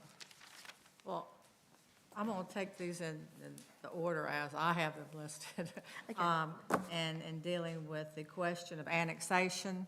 And obviously, this property has been in the town's ETJ, I think, since 1986. And of course, as has been stated earlier, as part of the annexation agreement the town has with the city of Greensboro since 1991. And this property remained in the town's annexation jurisdiction when that Jamestown Greensboro annexation was amended in 2011, so this remained within our jurisdiction. And as stated earlier, the property is included in the Town of Jamestown Land Comprehensive Plan, which was adopted in October of 2021, and it is listed on the future land use map as the Mackey-Guilford District. So it has always been intended to be annexed by the Town of Jamestown if and when the property owner of record requested it. So I would support annexing it. John, any comment at this time? Lawrence? Just wondering, we've had Tom and other folks talk, but Beth, do you have any guidance or any additional information you'd like to add to the process? Well, needless to say, I think most of the issues have been aired very well by Tom. I have gone over as well the procedure that we followed, and I have full confidence that we followed the letter of the law. And I would like to stress the fact as to how instrumental Tom was in 160D. And so I'm hoping that it will give the citizens some comfort. They may or may not agree with whatever decision you make tonight. I don't know what that's going to be, but I'm hoping that that fact about Tom's involvement in 160D, the fact that he's reviewed it, I've reviewed it, I have full confidence that we follow the letter and the spirit of the law. Thank you. And I wanted, I'm sorry, Councilman Strawn, I please want go to ahead. add one more thing, that this development agreement, it could have been amended tonight with no notice of any of the things that have been added fairly recently. The original development agreement was advertised properly. Everyone knew that there was going to be a development agreement attached to this request. So any amendments, there could be further amendments tonight that you all would need to consider. And that's allowed under the statute. So in my mind, Jamestown tried to get the changes that we knew about out to the public as quickly as we could. And that was the reason that there were some additions in between the original advertisement of the development agreement. We were trying to out of an abundance of caution, and as much interest as this case has generated, trying to get it in front of the public with as much information as we knew at the time that we knew it. So I'm hoping that the public will consider that and draw some comfort from it. Again, I realize they may or may not agree with any decision that's made, but I'm hoping that that will allay some of the concerns that I've heard expressed tonight. Thank you very much. Any additional comment? No comments? I have nothing further on the annexation. Yeah, further? I do not have anything further on the annexation. Okay. Do I have a motion? All right, then I move that we adopt the ordinance to extend the corporate limits for the annexation of 2221 Guilford College Road, 5300 Mackey Road, 5303 Mackey Road, 2207 Guilford College Road, 2207 ZZ Guilford College Road, 2207 Guilford College Road, 808 Guilford Road, and 808 ZZ Guilford Road. Second. Katie? Councilmember Wolf? Aye. Councilmember Capes? Aye. Councilmember Strawn? Aye. Councilmember Rayburn? Aye. The motion passes. Thank you. At this point, I'd like to call a 10-minute recess, and we will be back in 10 minutes.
At this time, we'll now move to the rezoning request from D.R. Horton for agricultural to PUD. Does staff have any information? Madam Mayor, we have no other information at this time. Mr. Terrell, do you have any information you'd like to add at this time? No, ma'am, I have nothing else to add. Mr. Isaacson? Hearing none, I will now open the public hearing. This will be concerning the rezoning of the property. At this time, if you would like to speak, please come to this podium, state your name and your address, and please adhere to the 3-minute time limit.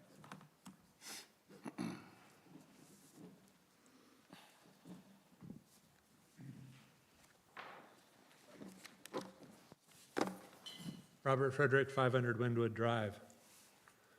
Since Mr. David Owens, Professor David Owens, was referenced as the ultimate expert on this, I would like to read a reply that he sent me and to Carol Brooks, our esteemed reporter of the Jamestown News, regarding notice of hearings, ordinance amendments, and rezonings. Robert, the details are important in determining whether additional notice is required, exactly what it's been noticed for public hearing, the wording of the notice, the nature of how the proposed project conditions and regulations have evolved over the course of its consideration, and so forth. That being said, there are a few general points that should be considered. First, a properly advertised hearing can certainly be continued without further published, mailed, or posted notice if the continuation is announced while the hearing is open. The basic premise here is that if the original notice was adequate, interested persons would attend that hearing and would learn about the continuation at that hearing, so additional public notice of the date, time, and place of the additional hearing is not needed. There is no specific limit in the statutes as to how often this can be done, so a complicated project with substantial public interest may well be continued multiple times. At some point, an extended set of continuances may need to be re-advertised, but exactly how long a case can be continued must be addressed on a case-by-case basis. That would happen in court, I would think. As a practical matter, most continuances are for a couple of meetings, so it is hard to say just what the outer limit on the number of continuances without re-advertisement is reasonable. Second, and very importantly, if there are no additional notice of the subject of the continued hearing is whatever was advertised in the initial hearing. If over the course of discussion, the proposal or regulations being considered substantially change, a new notice is required. The rationale is the same as for not requiring additional notices for continuances of a hearing on the same proposal. If a person uses the initial notice to determine whether or not they need to attend or offer comments. If the council ultimately votes on something substantially different than the initial notice was not adequate to alert interested persons of a need to attend and comment, I would say it's a pretty big deal when your development agreement has substantially changed, when your PUD ordinance has completely been updated during the rezoning and annexation. But don't listen to me, listen to the self-proclaimed guru, or I should say, other proclaimed guru of 160. Thank you. Thank you.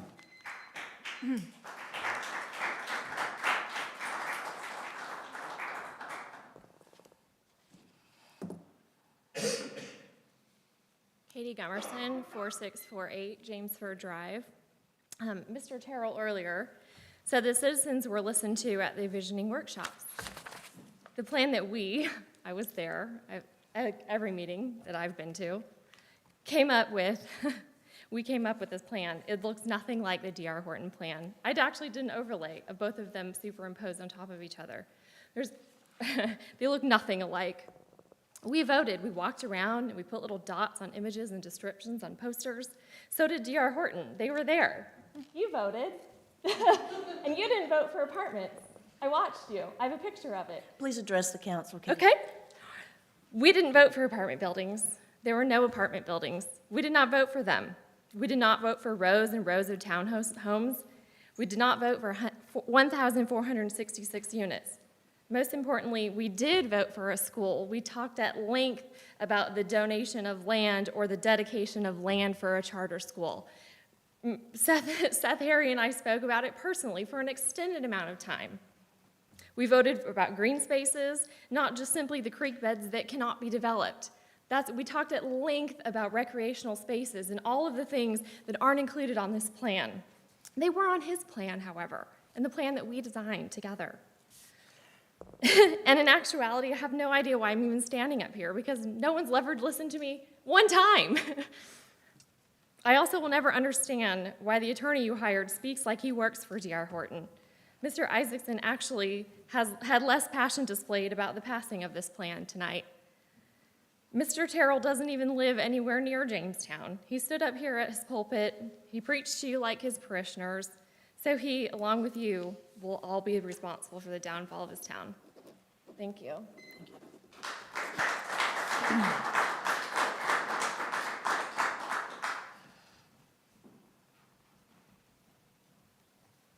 Susan Dickinson, 608 Havershire. This was very important, what she said, because that's another thing that has been on my mind for quite some time, and I keep forgetting to bring it up. But again, I only have 3 minutes. My husband and I attended this growth management workshop in May of 2021 during COVID. There were 2 days, May 1st and May 4th. My understanding is that Benchmark is the consultant who did these growth management workshops. And we were here, there were 4 actually in our workshop. And the guy put up this map and said, oh, here's where we're going to grow, here's where we're going to grow. And we laughed and said, ha ha, you haven't met our neighbors. They're not going to let you have that property. Oh, well, we'll see about that. It was very smug, and we all just kind of laughed it off. But then a little while later, I think it's the comprehensive plan came out, and there was a line in one of your presentations that said some of it was based on feedback from these growth management workshops. I was horrified because nothing in that comprehensive plan or guiding principles synced at all with what was in our growth management workshop. And I even did an FOIA with the town last week, and I said, don't you have the minutes? I mean, we paid the consultant, right, to do these workshops. No, there's no notes or anything, just what's online, which I really think is quite unfair. But there's that. Also, I would really like to know who said 4,000 units, because I think there's some generalizations and mocking, literally, that's kind of been going on with Mr. Terrell as far as talking about some of the things with our town residents. And I think I'd like to know more about this person who said that there were 4,000 units being built. Maybe we can do an FOI and you can share that information with us as well. And the last thing is, I put a challenge up on Facebook a couple weeks ago, and it said, I challenge anyone to come to me. Has anybody found anywhere online one town that is as gung-ho about having a huge D.R. Horton development in their town as our town council? Nobody. Nobody's found it. Most towns are protecting their resources and their people, and they're working with their residents, and they're talking with them, and they're trying to scale it down and get their input and do something hand in hand together. This is like such a one-way, I don't know what it is, just a one-way thing. I have never seen anything like it in my life, actually. And it would be nice to get to know you all and have some input and talk like normal people and offer some suggestions, because I think it could be really good for this whole thing. So, I mean, we're not against the development, but we're against one this size. That's all. Thank you.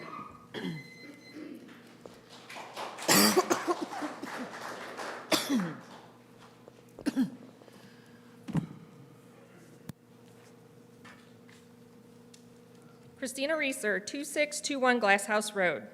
What can I say about D.R. Horton's rezoning request? First, a certificate of sufficiency for annexation was ordered, investigated, and approved at the October 19, 2021 Town Council meeting. However, it was dependent on the rezoning application, which was not received by the town until October 4, 2021, and wasn't entertained or approved by the Technical Review Committee until October 22nd, 2021, 3 days after the October 19th Town Council meeting, where Matthew Johnson writes in his agenda item, "We are unsure of the exact timing of the related request for rezoning. As town manager and a member of the Technical Review Committee, how did Matthew Johnson not know?" Mind you, the rezoning is dependent on the development agreement.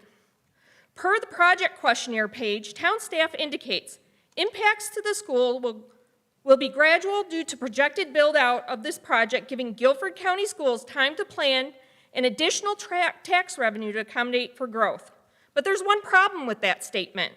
Guilford County Schools is responsible for the maintenance of the schools, whereas Guilford County Commissioners are responsible for the construction of the schools. So has the town consulted the Board of County Commissioners and/or GCS School District on the input of this current request? And let's not forget, there are discrepancies in the criteria used by the Technical Review Committee and the planning boards for approving the rezoning request. The affidavit of notice for the January 25th, 2022 public hearing was certified on Jamestown 11, 2022. The appearance of 4 additional properties not previously listed on the original rezoning application for the October 11th, 2022 public hearing and related zoning case report purportedly reclassified by Guilford County, which cannot be verified. How is it that the rezoning request lists all properties vacant, yet staff zoning report indicates generally vacant, and garbage cans have been seen at 2221 Guilford College Road? Nowhere is there a mention of David Treen's June 22nd, 2021 MOU letter in the staff zoning reports, nor was it made public before the town's intent to engage the public via the public engagement process. And as Katie has mentioned, unidentified D.R. Horton reps who sit in this very room today were seen participating and voting on the property visioning process. And as you can see, the town's ability to be transparent has been dismal at best. Thank you.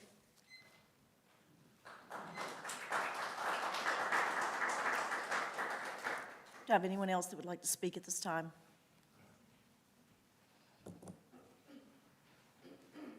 Hi, I am still Tricia Payne, and I'm still at 304 Jordan Ridge Way. First, I wanted to say thank you for listening for the past 2 hours. I can't imagine how difficult that's been.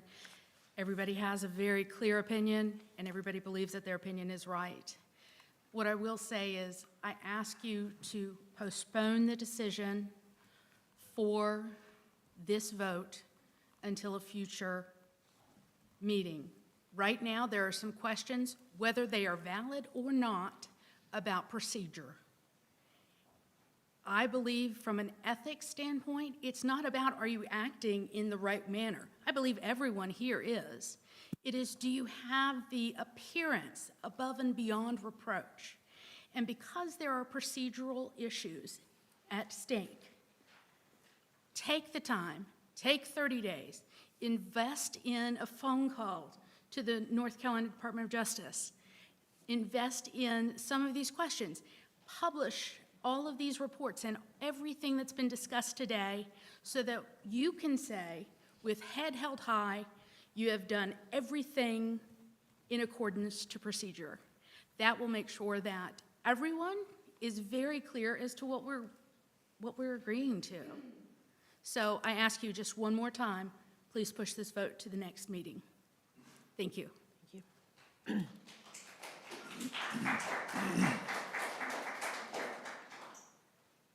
Anyone else?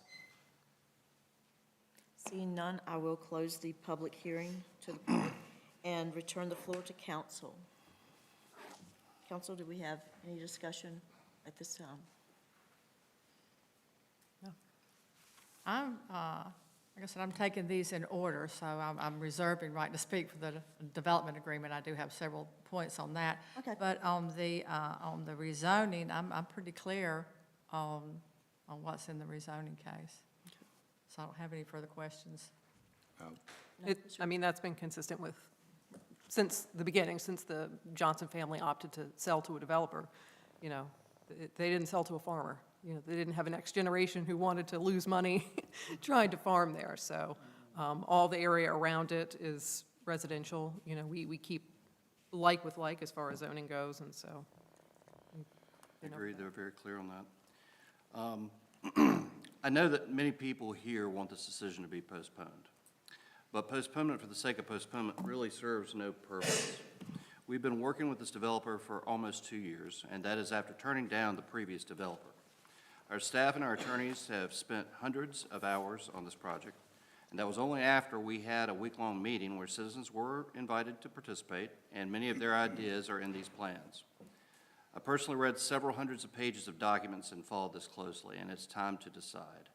So with that in mind, I move that we adopt an ordinance amending the zoning map of the town of Jamestown by applying original zoning in the form of a planned unit development zoning district to recently annexed tax parcels 159144, 159105, 158765, 159106, 234679, 234678, 234677, and 234680, which parcels constitute the 467 acres that were advertised for rezoning and which were recommended for rezoning by the planning board.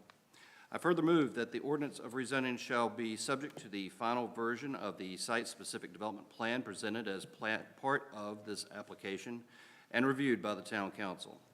This ordinance amending the zoning map and its accompanying site-specific development plan shall also be subject to, defined by, and expressly contingent upon the adoption of an ordinance approving a development agreement which shall create, define, control, and allow the terms, conditions, uses, and provisions of the zoning district and the tax parcels that comprise the PUD rezoning.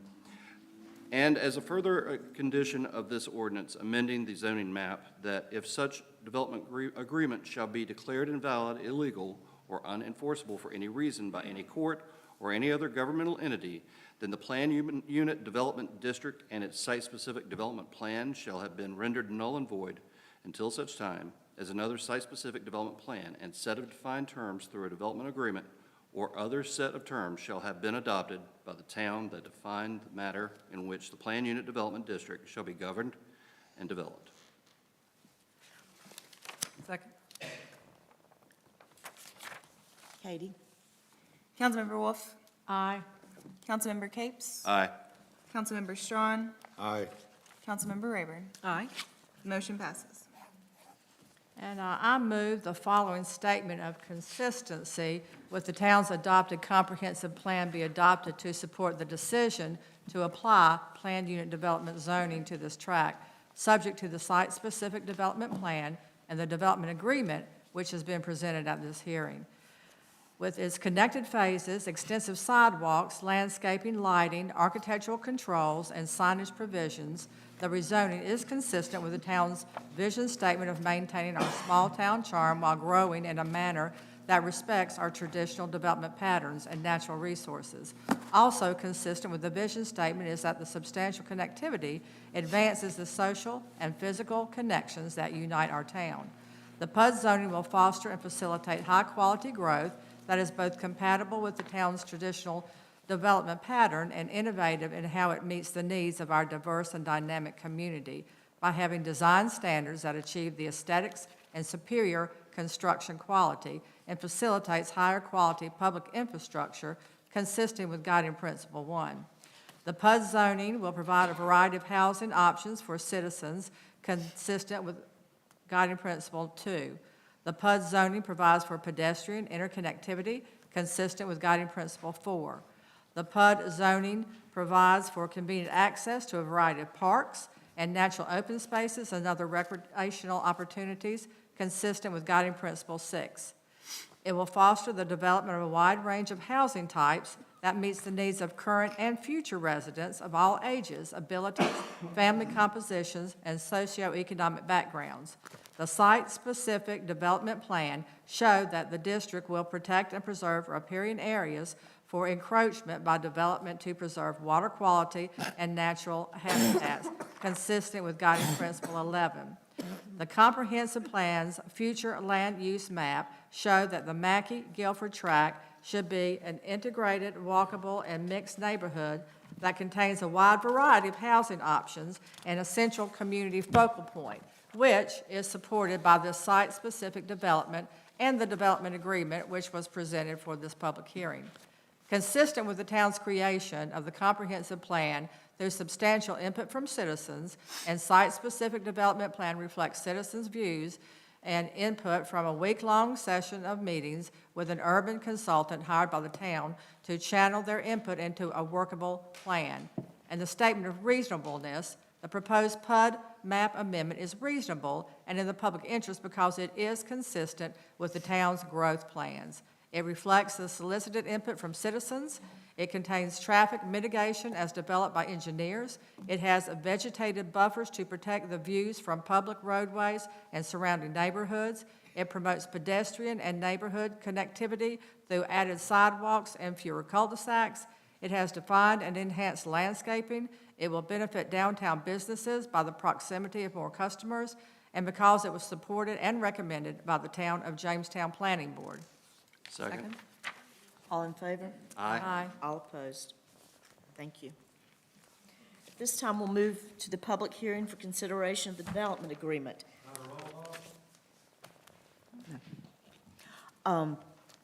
Matthew, do you have any information? No, Mayor, I do not have any additional information at this time. Mr. Terrell? No, ma'am. Mr. Isaacson? At this time, we will open the public hearing. Same rules as before. Please state your name, your address, and limit your comments to 3 minutes. And this will be on the development agreement.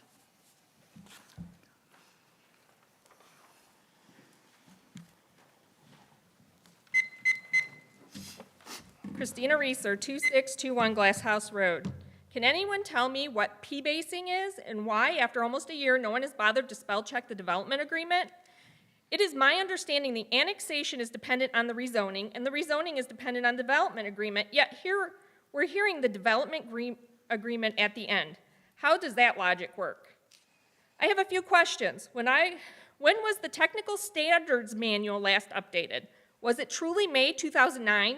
I mean, the comp plan dates back to 2007 and has had a major overhaul in 2020, as well as numerous updates since then, although it's missing very important updates to the Randleman watershed that affects the Johnson Farm or Mackey-Guilford development. So why hasn't the technical standards manual been updated? What critical updates have been overlooked in the last 14 years that D.R. Horton will now be able to take advantage of in the race to get the annexation rezoning development agreement approved? In reading the development agreement, I find it interesting the town tree board is not mentioned anywhere in the landscaping sections, and the planning board will not be consulted on changes to the development. Why have boards, processes, procedures, and laws? What good do boards, processes, procedures, and laws do if you're just going to turn a blind eye and do what you want? Who makes the decisions for Jamestown? Is it D.R. Horton? I mean, even the town's hired land use attorney, who is paid to represent and defend Jamestown, appears to be Team Horton. Helping D.R. Horton rewrite a PUD amendment for the LDO, isn't that considered a conflict of interest under business relationship? Who paid for this service, the town or D.R. Horton? And why didn't D.R. Horton's attorney write and propose the amendment? You have wasted enough time, money, energy on this development. And after giving D.R. Horton an ultimatum at the June 23rd, 2022 meeting, you continue this ridiculous song and dance. Enough is enough. This is yet another town investment taxpayers will be on the hook for years to come. Thank you.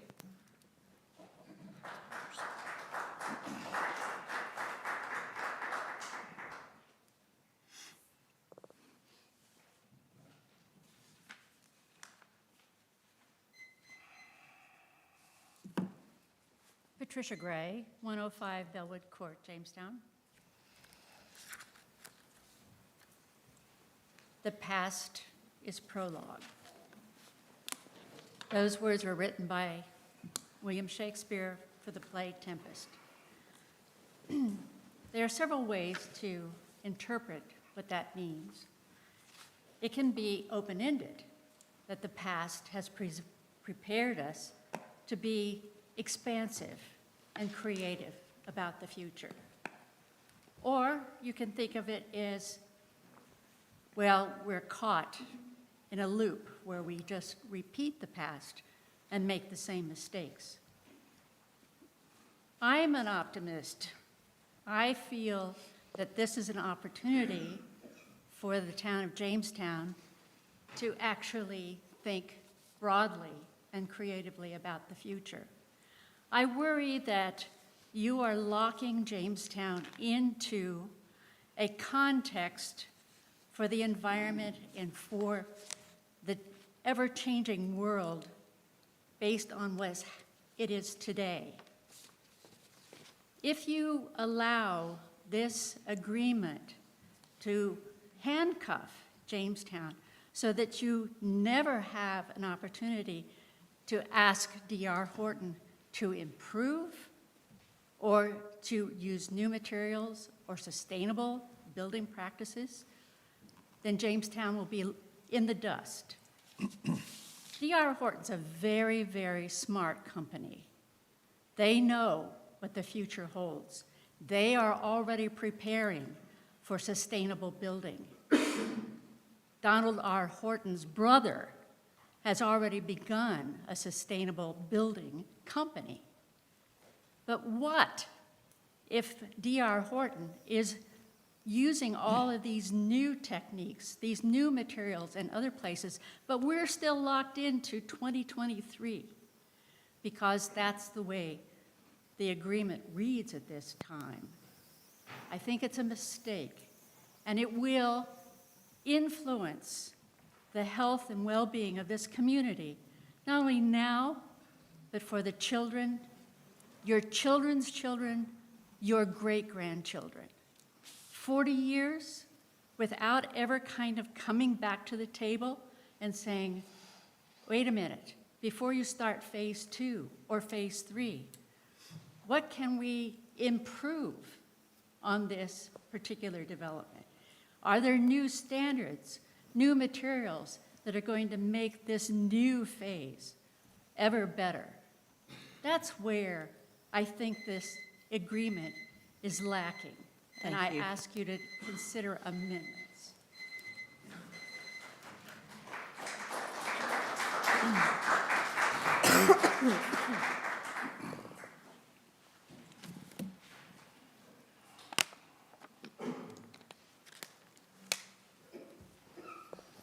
Robert Frederick, 500 Windwood Drive.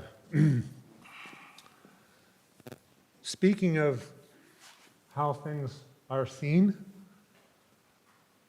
I'm going to play back for you something from October 11th, 2022, a special called meeting.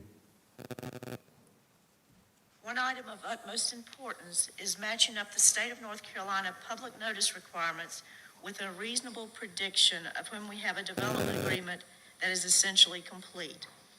Our attorneys have advised us that we likely will need yet another public hearing properly timed after a completed draft of the development agreement has been placed on our website. So if your concern is not having had a chance to review the final development agreement, this has been addressed and remedied. 1 month later, on November 15th, 2022, Town Manager Matthew Johnson stands up and says, The moment we've all been waiting for. As I've said 2 or 3 times now, we continue to work with D.R. Horton on these items, a couple language issues on the development. I'm sorry, I can't hear that. Can you try? We hope that we will have that resolved and put out for public consumption for the final draft agreement. It's not finalized until the time of the vote. That's the way the law works. So, but we would have a final draft for the public to consume by December the 15th, if all goes well. That being said, we would like to give ample time for the public to review that. So we would request that this particular set, the annexation, the development agreement, and the rezoning all be continued until the January 17th, 2023 regularly scheduled council meeting. and it went well. Matthew Johnson of the town's staff put a development agreement on the town's website on December 15th. Then they updated it on December 21st. Then a new version was put on the website on the 3rd of January. Then yet another version was put on the town's website and remains there on January 11th. But it was backdated to January 7th. So it would fit by the law within the 10 days required. But it wasn't, and it's still on Jamestown's website now, and the PDF itself has metadata on it that says it wasn't created until the 11th of January. So whether you agree that you have followed the letter of the law and the spirit of the law, you've also got the court of public opinion, which my fellow citizen over there brought up. Not looking so good. Thank you. Thank you.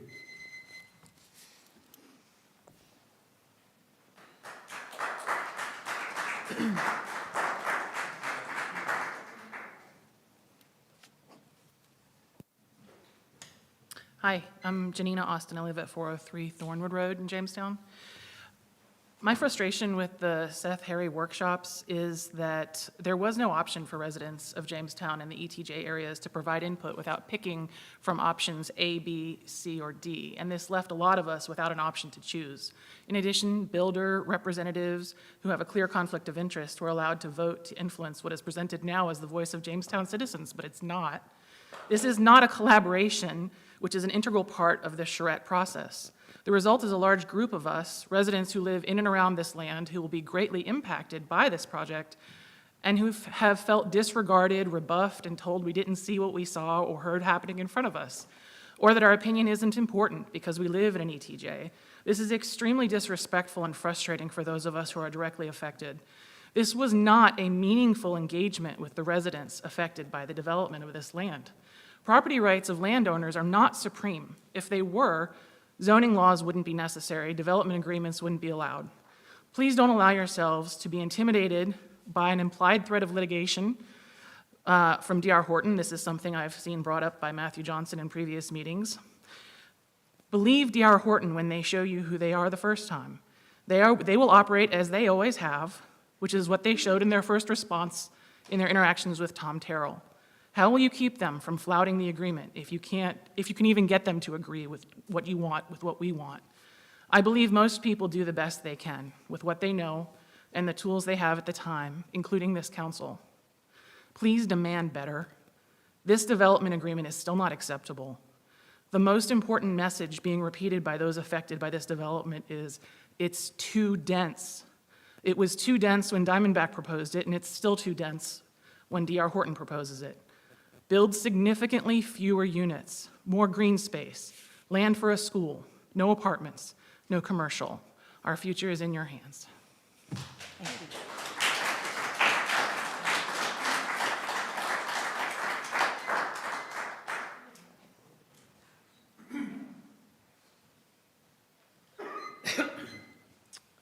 My name is Brent Ayers, 2120 Guilford College Road in Jamestown.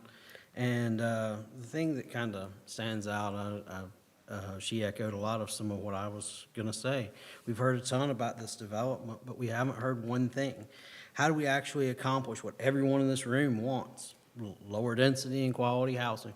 I mean, that's if you had 800, if you were proposing 800 units out there, you wouldn't see two people in this room. All we've heard is how great a PUD is, which allow greater density in this scenario because we're averaging it out. We've asked how to accomplish the goal of lower density, and I feel like we're in high school students in a health class asking how we avoid STDs, and all Mr. Terrell and Mr. Harry keep telling us is how great it's going to be when we all have syphilis.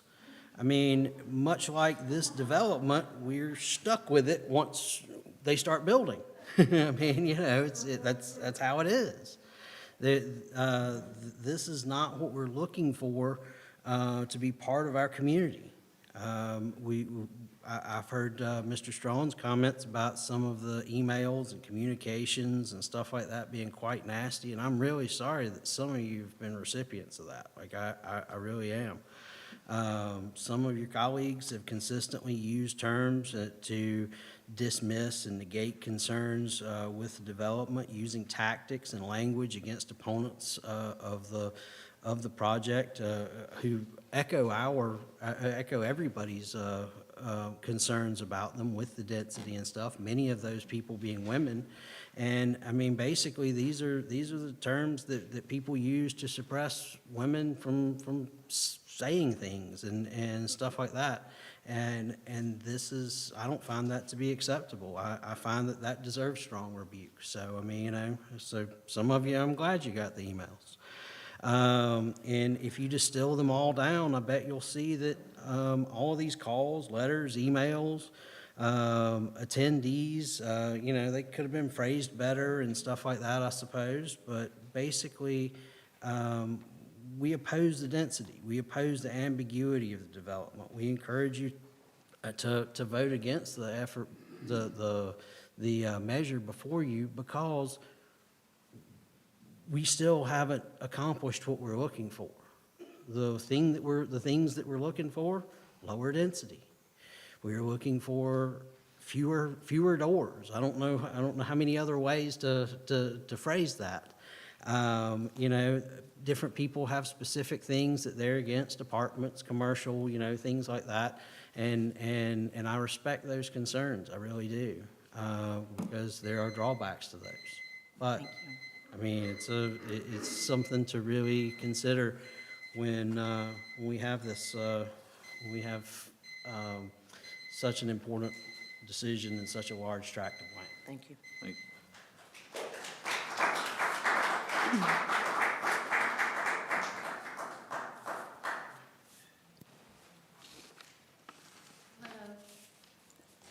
Can everyone hear me? Okay. So bear with me. This is the first meeting that I've been to that's like State your this. name and address. Yes, I'm getting there. Thank you. My name is Jessica Brooks Ingram O'Daw.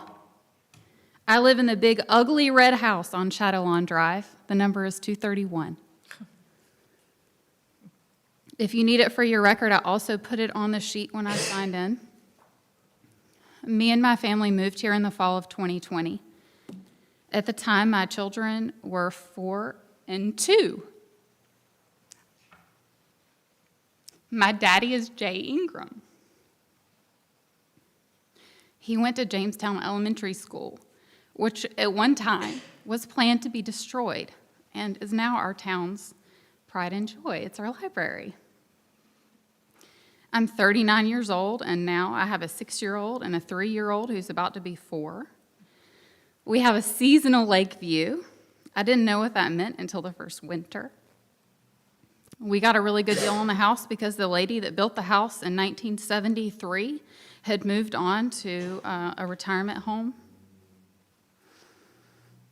A seasonal lake view means that when all the trees lose the leaves, you can see the lake. And across from the lake, in that first winter, I could see Jamestown Park. It's a quaint town. I don't know any of your backgrounds. I don't know your names. I haven't met you before tonight. But this whole room feels so tense, right? Everything feels just combative. I can't think of a better word. I heard you say that you received emails that were unpleasant and that people were venting because they felt helpless. And I'm so sorry that you were personally attacked in some way. I don't feel that way towards you. I don't know who you are. But we're not venting. But we do feel a little bit helpless. This is a public hearing, but it doesn't appear or sound like you're hearing us because there aren't any replies to what we say. And maybe that's the way public hearings are supposed to go. Again, this is my first time, and I'm sorry if I misunderstood what that meant. And yes, you've labored over this, and you're ready to be done with it. You've been working on it for several years. Before I even moved to this town, you were working on this project. But please don't wash your hands of us. It feels like that in this setting, in this room right now. That's what it feels like. It just doesn't feel collaborative. It doesn't feel small town. It doesn't feel quaint. These are huge decisions that will last at least 40 years. What's 3 years? Thank you.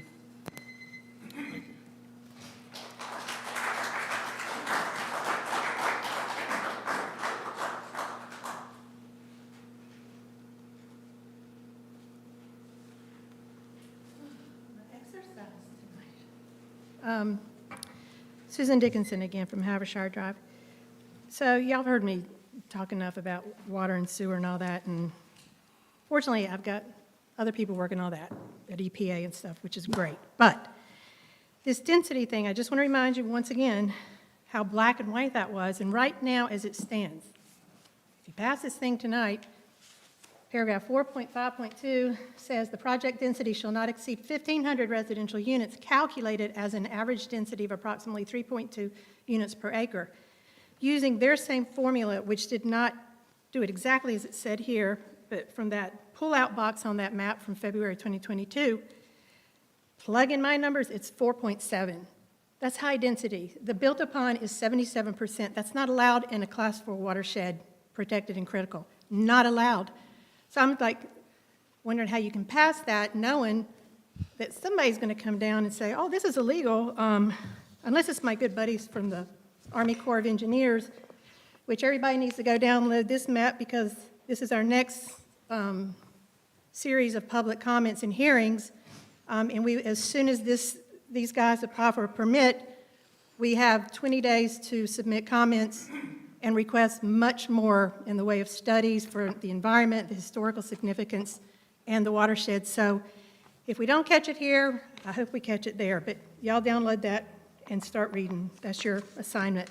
Let's see, am I leaving anything? Oh, despite all this, I have to say, one good thing out of this whole process, I have met some of the nicest people, and I'm so glad to know that I have. There are some incredible, wonderful, smart, awesome people that live in Jamestown. Thank you.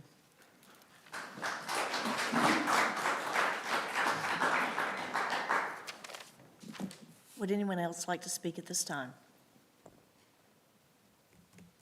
Seeing none, we'll close the public hearing and return the floor to council. Council, discussion? I wonder if we might have the opportunity to have Tom come back up and talk about, or if possible, to talk about. For him? Yes, I do specifically, about the cost involved. Yeah. Yes. Either you or Matt want to address that? Yes, a couple of comments. First, the apartments are in fact included within the density calculations. They are not on top of the single-family townhomes. They are included in that. So it is a 1,500 unit max, and the density calculation is 3.2. The statement has been made that the town will be subsidizing, or the question has been asked, would the town be subsidizing any of this infrastructure? And the answer to that is no. As a general rule, in all jurisdictions, residential and commercial developers pay the cost of their own infrastructure. The only exception to that sometimes is an industrial project that is bringing a couple or 300 jobs. There might be some type of development incentives. In this particular case, D.R. Horton is paying for every linear foot of street, every linear foot of sidewalk. It's paying for its detention ponds. It's paying for turn lanes, all of its electrical conduit. It's paying for stream crossings, every linear foot of sewer pipe, water pipe, anything that you can imagine. Now, you've heard about the Bull Run Interceptor needing to be upgraded. The Bull Run Interceptor is a sewer outfall that already exists. It is owned by the town. It needs to be upgraded already. It's not something that has to be done immediately, but it's on the list. So the town agreed to bump that up. That was a town cost, but has always been a town cost, and it always will be. On the issue of the inspectors, Yes, they will be hired by the town, but D.R. Horton will be reimbursing that cost. So even though the town will be covering that, it would be something paid for by D.R. Horton. And I think, finally, under no circumstance has there been any type of a subsidy for this project, no type of economic incentive. This is a D.R. Horton payoff. Quick question about that inspector position. Will D.R. Horton have any control over that person? None whatsoever. So town staff, via our manager or whoever that person would report to, has sole responsibility for that inspector? That is absolutely correct. Matt, would you like to add anything to that? No, sir, that is all accurate. Thank you. Thank you. Sorry. Thank you. Comments, concerns, Rebecca?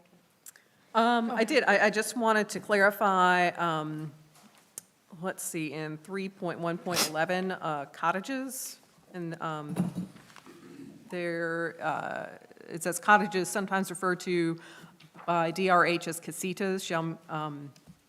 I looked that up. Whenever we have had a new draft, I've looked up, what the floor plans for each of these products is. And when I looked up casitas, I couldn't really find much information. I did find something about Horton investing in a company called Boxable that has kind of pop-up modular homes. And so I just wanted to clarify that these casitas are going to be constructed on site and not in a factory setting. So I'd want to submit that as added language. Well, I've got some questions and some recommended amendments. I don't know Do you how want to do your questions You want me first? to do the questions first? Okay, thank you. You'll have to go with me on here, on page 12, it starts on 12 and goes to 13, on these configurations, it's 6.2.3, configurations and techniques. Specifically on this 6.2.3.6, and this will be for D.R. Horton, I would imagine, well, I know, they'll have to respond. And it says, single-family homes and end-of-unit townhomes that face a street on a corner lot shall have either A, no less than 2 windows per floor with window coverings totaling no less than 15% of the walls and foundation shrubs along the length of the outer wall, or then there's a B, which is a mixture of landscaping. And in all of the drafts prior to this one, this standard had been in there, and now we've got an additional landscaping option. So I just wondered if you could describe to me why it's a hardship for D.R. Horton to install the single-family homes and the end-of-unit townhomes that the window requirement. Please. Please. Good evening. My name is Brad Yoder, 4150 Mendenhall Oaks Parkway, and thank you for your consideration in all of this and all your hard work. So to address your question, whenever a plan is engineered, its functionality is considered first. So if you think about when you add, whether it's arbitrary or whether it's planned for windows, it's taken into account the livability from the interior of the home. So if you were to have a house plan and then stick a window on the side of the house, that could jeopardize some of that functionality. You've got cabinetry that could be lost in a kitchen, counter space that could be lost, wall space for a TV, a couch, a bookshelf. And so wherever we can, we're going to make best efforts to accommodate to ensure that we have the plans that suit the needs of the town. However, without having to go through a full re-engineering of every plan, we're going to take into account each of those corner units to ensure that there's enough plantings that break up the size of the houses. So we're sensitive to that. We want to make sure that there's a sustainable, beautiful community as well, collaborative, and we will do that. So what we address within the development agreement, I think, calls those things out, and we plan to perform and adhere to those things. Well, of course, I definitely want the landscape option in there, but I just feel like this, the window requirement it's not just aesthetics.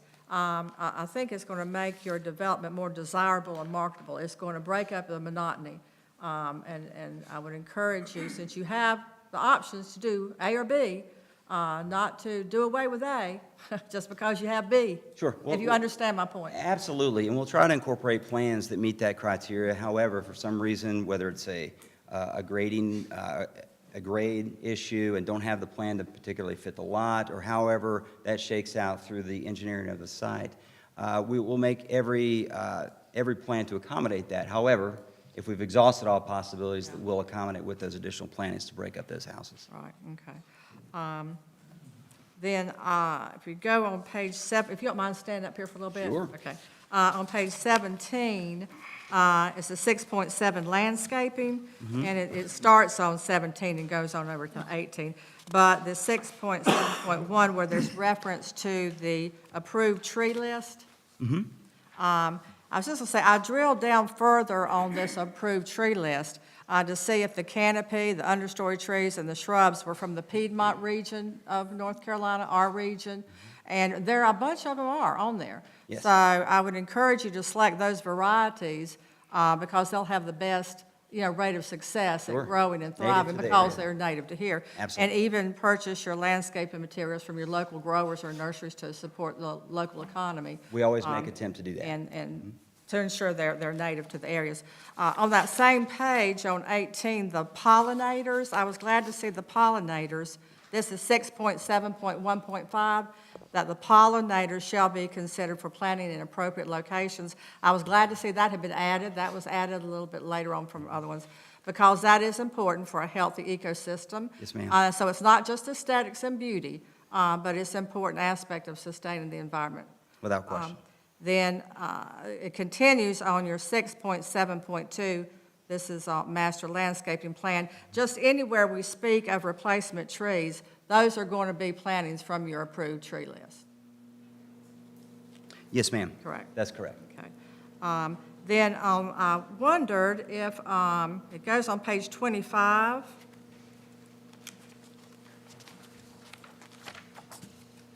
We could go to that page. And this is on your sidewalks, 7.2.5. I wondered if it'd be possible for you to, I don't know if you can get this site-specific development plan back up here. Who's got the technology controls? Thank you. And as that's coming up, I think, what you're getting at with the sidewalks is where they're going to be, where they're not going to be. Yeah. And to ensure that we have a very sustainable, walkable, pedestrian-friendly community with connectivity for not only the residents here as well as for the rest of Jamestown. So Yeah. I think what Ryan will point out here in just a Good, second, good. we'll show you exactly what You might need to turn that light down again, I don't know. Thanks, Ty. Yeah, it's Ty going, thanks, Ty.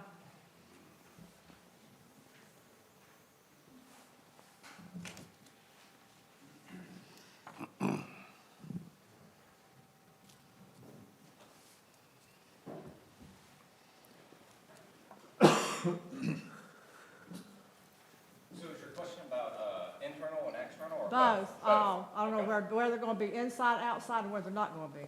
Absolutely. Yeah, thank you. So, internally, sidewalk is going to be on both sides of the street on all double lot loaded sides. So, on areas where the roads are only single lot loaded, which there don't really appear to be very many of them. I mean, this has changed in a little bit when we changed the orientation, but this option where there's not homes on one side, and the sidewalk is just on one side, but right now, it's going to be on both sides internally. Externally, there's going to be sidewalk all the way along the southern margin of Mackey Road, coming down to the intersection of Mackey and Guilford College, and then running all the way down to Guilford College and Guilford Road. And there's going to be external sidewalk all along there. And then there's also going to be external sidewalk from this access right here. My shadow's kind of blocking it out. This is access 2, and there's going to be sidewalk all the way down to access 1 where the multifamily is. Okay. And I would assume then all these access points, they have been approved by DOT? They have been approved through a traffic impact study. Right. So with the traffic impact studies, if you request an access point and the state says that's too close to an intersection, this, that, and the other, then they're going to tell you that doesn't work for us. Now, all of these access points will have to be permitted through the state. You'll still have to do a driveway permit with them. Yes. But preliminarily, as far as the traffic impact study goes, they see that these are functioning access points with allowances for either full movement or restricted. None of these are restricted because we've looked at that. And so, and the improvements associated with the traffic volumes at these intersections have been also approved by NCDOT. So they're, I wouldn't say they're approved because you still have to do a driveway permit, but they have been studied by NCDOT. They were approved in the traffic impact analysis, but of Yes. course, a lot of things you're going to have permitted through DOT or through the state or Absolutely. Division of Water Quality, so, yeah. Then I'm sorry, I was still speaking with him here. I'm almost through here. I just want to say then, and thank you for showing me those. On page 30, which is Article 11 and 11.7, where we speak about the description of provisions and restoration of historic structures, specifically the Futrell Mackey Armstrong home.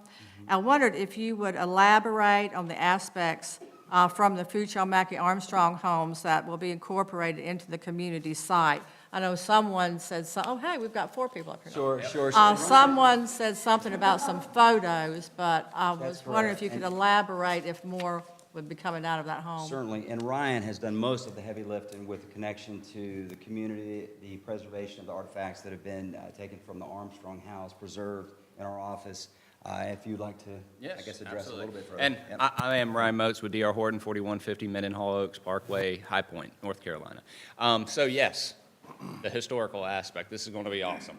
So we have been working with locals, and I think you've seen the collection, and it is extensive. It is extensive. Yes, and we are going through all of this together, and we are picking things out, and through the design of the amenity center, which is also going to be historically inspired, we're going to be incorporating a lot of those photos, artwork, creating some artwork of ourselves, perhaps, with some of the parts of the home. Some of it, we've gone in, yes, my office has pictures stacked up in the corners from the house. We were fortunate enough to get in there early enough to extract some of those.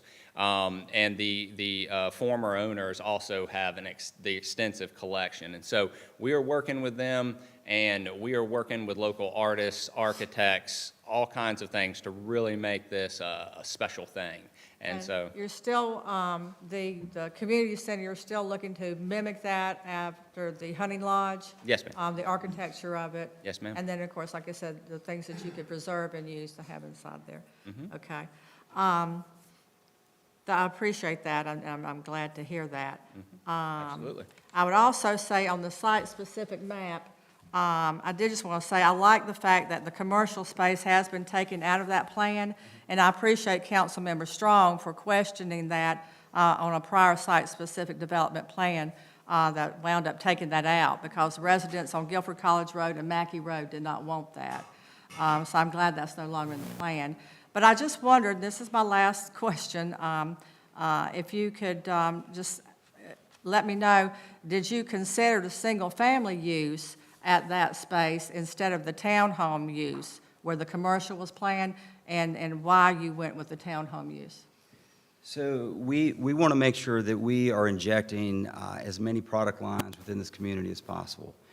This gave us another opportunity to bring yet another age-targeted product to that area. It's alley-fed. It's similar to one of the other age-targeted products. It would conform well to what's right through that part of our plan, and felt... That's what I wondered if maybe excuse me for cutting you No, off, it's okay. but I wondered if, I was just thinking as an entrance coming in there, it might look really cool to have some single-family homes at your entrance versus your townhomes, which you're going to get into. But was there some reason for the layout or the topography, something I don't know about? Yes, ma'am. That made that decision? Well, so number one, it's alley fed, so it'll have a great boulevard-esque as our main thoroughfare would as well. The tree trunk, I think, as Tom alluded to earlier, through the center of the community. However, there are some site conditions that were drivers in utilizing that specific product. Bob, were there things about the way the plan was crafted? Excuse me, yes, Bob Dishinger, I'm president of Evans Engineering with offices located at 4609 Dundas Drive in Greensboro. So yes, that particular portion there has got unique geometric shape, topographically challenged the way it lays, so it would have been difficult for single family. So this seemed to be the best use of that particular piece of property to have these rear-loaded townhomes there. Oh, okay. Well, those were my only questions, and then I had just a couple of amendments that I was. Have any questions for? You know, since you mentioned the age-targeted housing, roughly what percentage of the homes here would you say would be age-in-place friendly? 20%, around that range. And that's the Freedom Homes, the individual homes, and then townhomes? Yes, ma'am. And then some of our townhomes have master down as Wonderful. well. Okay, thank you. And I guess while y'all are still up here, let me just go over these two amendments. Sure. So, going back, so I'm backtracking now back to page 10, because I want to do the questions first and then just a couple amendments here. On page 10, on the 5.5.3 truck upgrades. Are you with me? Mm-hmm. Okay. And it starts out, in consideration of the towns, and then it's number 1, offer to assist with obtaining right-of-way for Hunt Chase Loop so that D.R. Horton can develop. It says 500 apartments. I want to amend that to say up to 500 apartments, because you may not build up to 500, and that would be perfectly fine with me. So I don't want it to say you're required to build that. We're okay. So we want to add up to. We would agree with that. Okay. I second that. Then on page 15,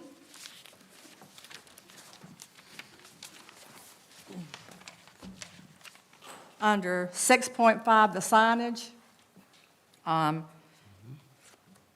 we've got here that it states signage shall demonstrate compliance with the land development ordinance, except that D.R. Horton shall have the right to vary signage standards by terms of this agreement or by a master signage plan that is consistent with the intent and purpose of the sign standards and the LDO agreement. I want to add that it is submitted, I have submitted, reviewed, and approved by TRC, but I would go with just saying approved by TRC. So I'm wanting to add approval by TRC.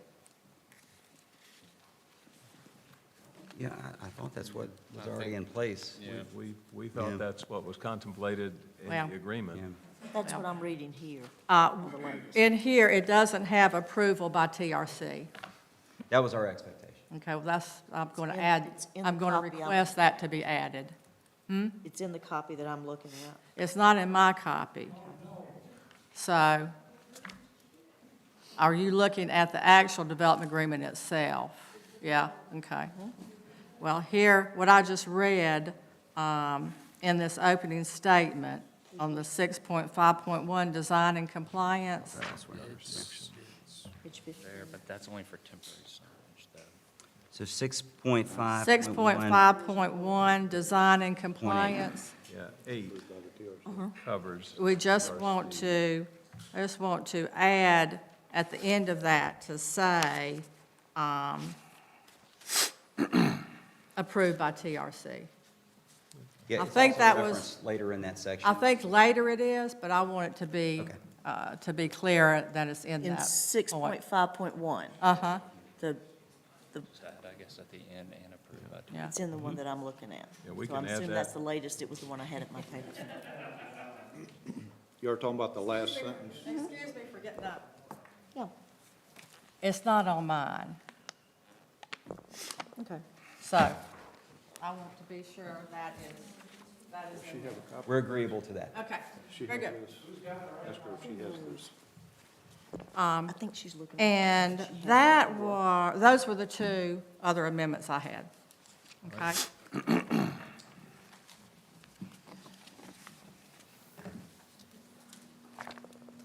And I believe that was all my questions as well. Thank you. Okay, thank you. Anyone else? Good. Thank you. Anybody else? Thank y'all. All right, thank you. Thank you. Further discussion? Ma'am. Questions that she's addressed?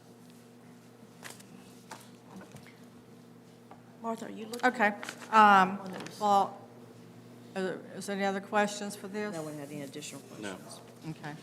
Get my, back out here. She's taking care of it. No, ma'am, not at this time. I'd just like to say, I have struggled with this project. My parents moved up and down Guilford Road, Guilford College Road 5 times during my childhood. And so all of my teenage years, I lived across the street from this property.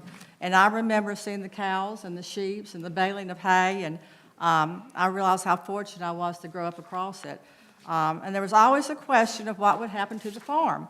I didn't think about it a whole lot as a teenager, but in my adult years, every time I drive by, I wonder what's going to happen to the farm someday. But I must say, I don't consider myself an optimist or a pessimist, but I consider myself a realist, and the reality can be harsh at times. But the town has been presented with this project, and we must deal with it accordingly. The reality is that the property was privately owned and then sold, which they had every right to do. The reality is that D.R. Horton bought the property and is going to develop it, which they have every right to do. So I can wish and hope it was different, but that's the reality. That being said, the town then began all efforts that were legally allowable to us to negotiate a better quality development than D.R. Horton normally builds. It took a long time. It was frustrating for the town staff, our attorneys, the citizens, the community, and I can only speak for myself, and not other council members, but it was very frustrating for me, and D.R. Horton, I'm sure, too. But I have confidence in the town's land use attorney, Tom Terrell, and our town attorney. Tom has been involved in all the negotiations with our town staff and D.R. Horton's attorneys and their staff. He has made sure that the town has obtained all standards that can be legally asked. And I believe the reality is that this is the best we can get from this developer who is the property owner. Therefore, I move that we amend the development agreement draft to include the following 3 changes. First, amend section 3.1.11 to add language clarifying that cottages shall be built and not factory built. As amended, it would read 3.1.11 cottages. Cottages, sometimes referred to by D.R. Horton as casitas, shall mean units constructed on-site rather than in a factory, not constructed on individually platted lots, and which are to be leased. Cottages shall be considered multifamily units even if built as a single-family home. So constructed on-site and not in a factory setting is the added language. Second, amend section 6.5.1 to clarify that a master signage plan shall be reviewed by the TRC and does not come back through the planning board and the town council. As amended, it would read, design and signage shall demonstrate compliance with the LDO, except that D.R. Horton shall have the right to vary signage standards by the terms of this agreement or by a master signage plan that is consistent with the intent and purpose of the sign standards in the LDO and/or this agreement and approved by the TRC. So approved by the TRC is the language. And then the third, amend section 5.5.3, truck upgrades. Number 1, in consideration of the town's 1, offer to assist with obtaining right-of-way for Hunt Chase Loop so that D.R. Horton can develop 500 apartment units, add the language up to 500 units. And those are the amendments I have presented. Second? Katie? Madam Mayor, this is a regular vote. I'm sorry. This is a regular vote. Okay. All in favor? Aye. All opposed? Thank you. Before we continue on to new business, I've had a request for a 10-minute break. We're still in the public hearing for the consideration of the development agreement. I'm sorry. I'm very sorry. Now we'll open it for the, I think there's an ordinance for consideration for the adoption of the, adoption or denial of the development agreement. sorry about that. Got all my notes here.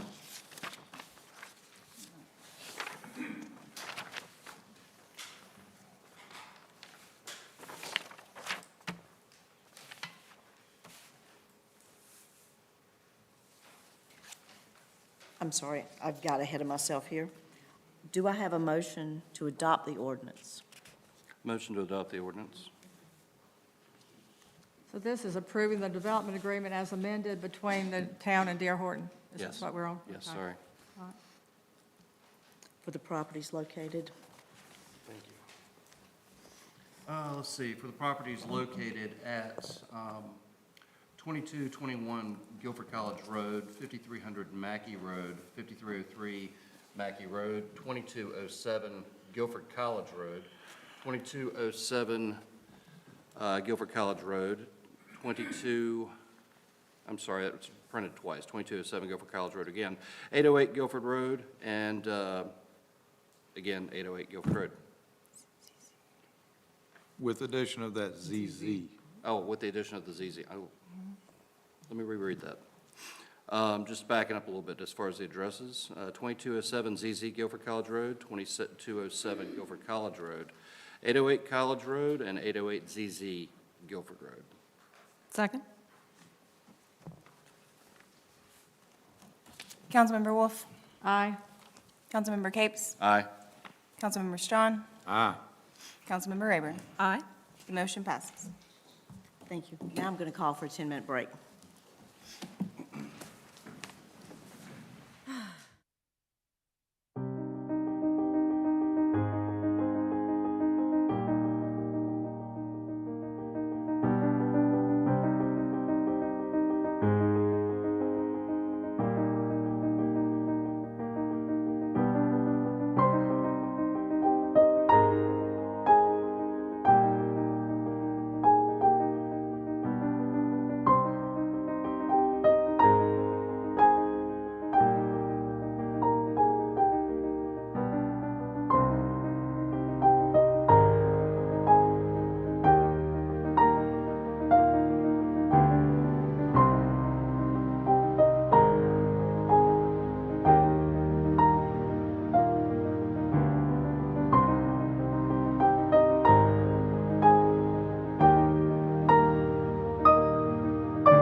everyone staying with us to this point. We will now move to new business.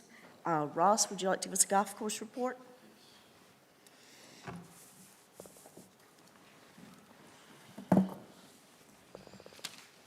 You just want to put a thumbs up and say it's good, we'll be all right. Just hypothetically. Not me. Are there still 18 No, holes out I've there? got- Great. Okay, No, good. I've got questions. Oh, God. I'll be asleep down here if you need me. Good evening, Mayor and Council. So this is our second quarter golf report. Obviously, we had rounds are down this quarter compared to last quarter. I think the big thing to consider was the weather. Big influence on rounds played, revenue, that sort of thing. You know, the rounds, bad weather days were almost doubled, and then, of course, we were closed during that really cold spell around Christmas, closed for 7 days. So we did do 5 clubhouse rentals this quarter compared to 0 last year. And currently, we're working with our groups, Men's and Ladies Association, planning out the schedule for 2023, and all the things involved with that. And also, next week is a big week for us. We're installing a new point of sale and going to be heavily involved. So all of the employees have been going through training, and but it's going to be a good thing. It's just going to be, like anything, difficult and challenging to get used to. Learning curve. New systems, yeah. So, but that's what we've been up to. Anybody have any questions? Yeah, well, I just wondered, do you have any ideas on how to increase the special events, the number that we get? We're in discussions about that, yep. I think that's maybe one of the topics that the consulting firm would bring up, so.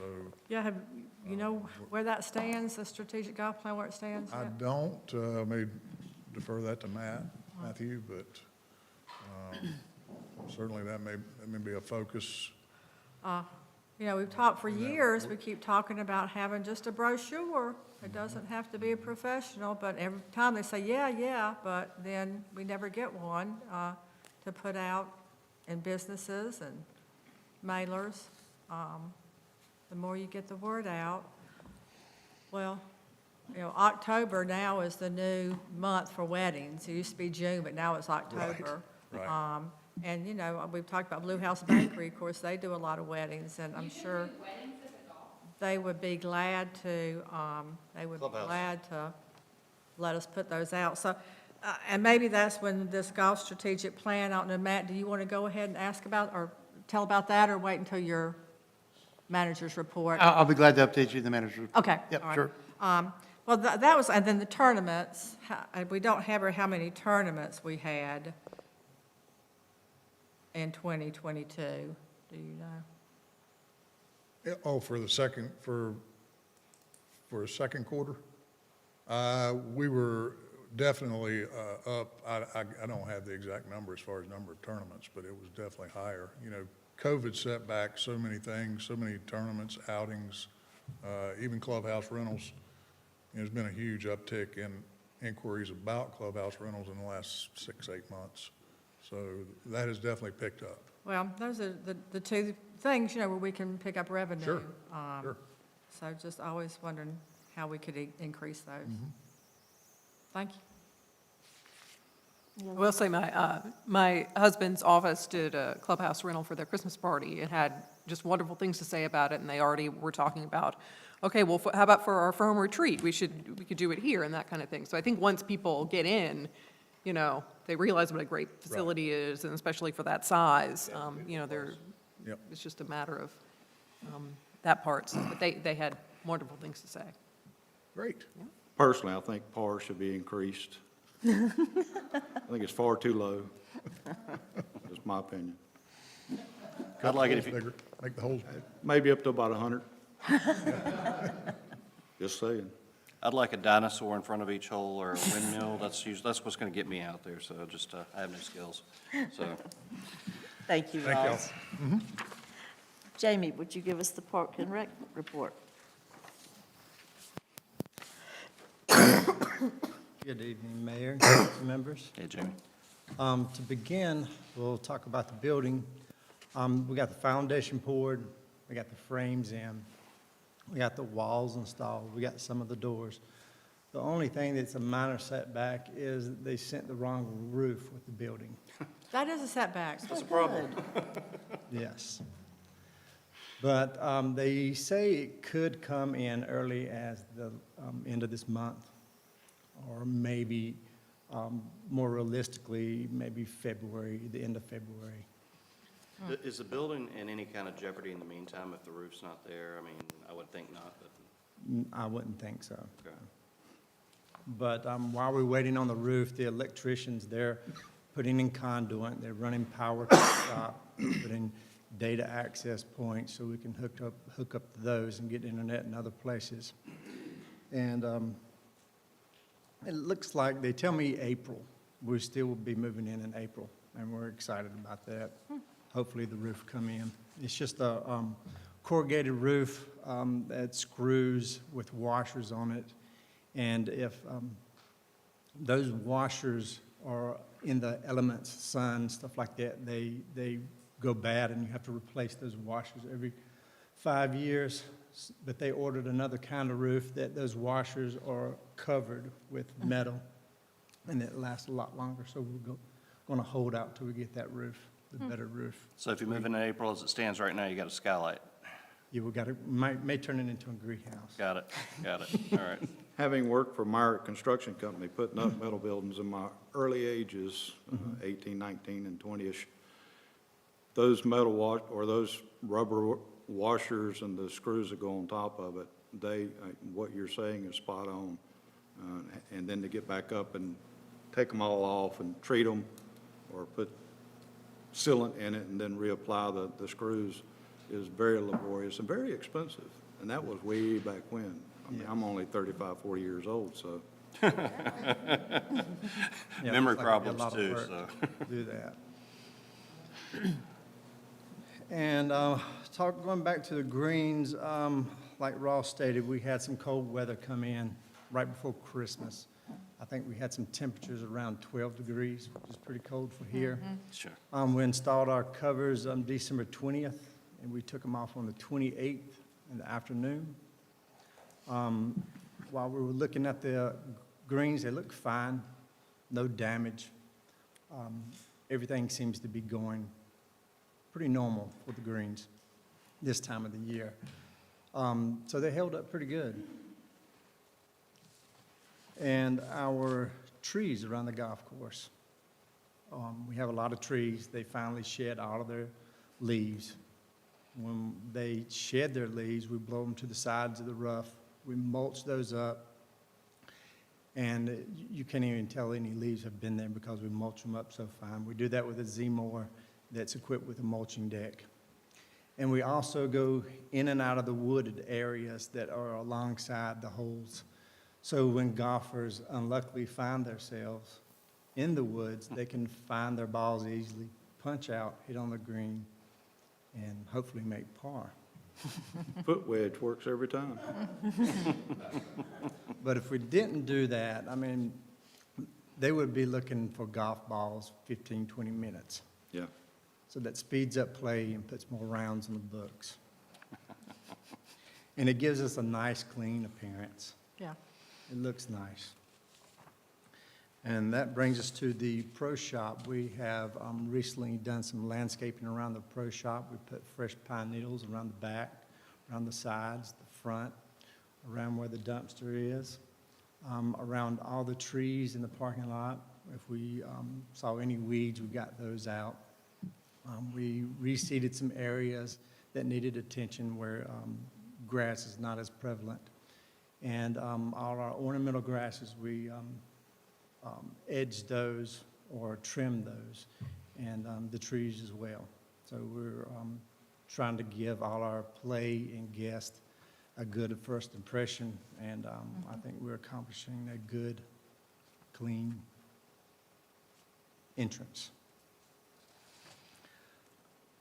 And on the pre-emerge. We're starting our pre-emerge spring control. We put that out starting now. That's going to take us about 2 or 4 weeks. That's going to greatly reduce the foreign grasses that emerge during the spring and summer months. And we probably will get done 2 to 4 weeks. It just depends on weather, what Mother Nature throws at us.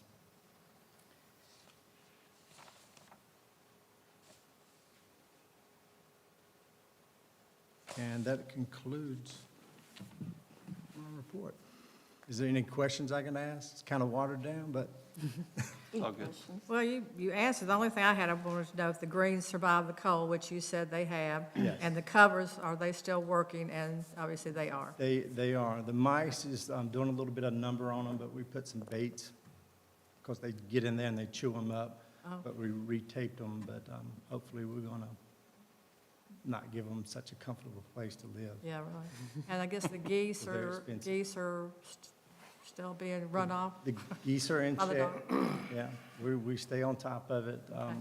Hopefully, they will decide not to molt here this year. We're going to maybe get some kind of boat, a canoe or something, and try to scare them off a little bit so they don't hang around so long.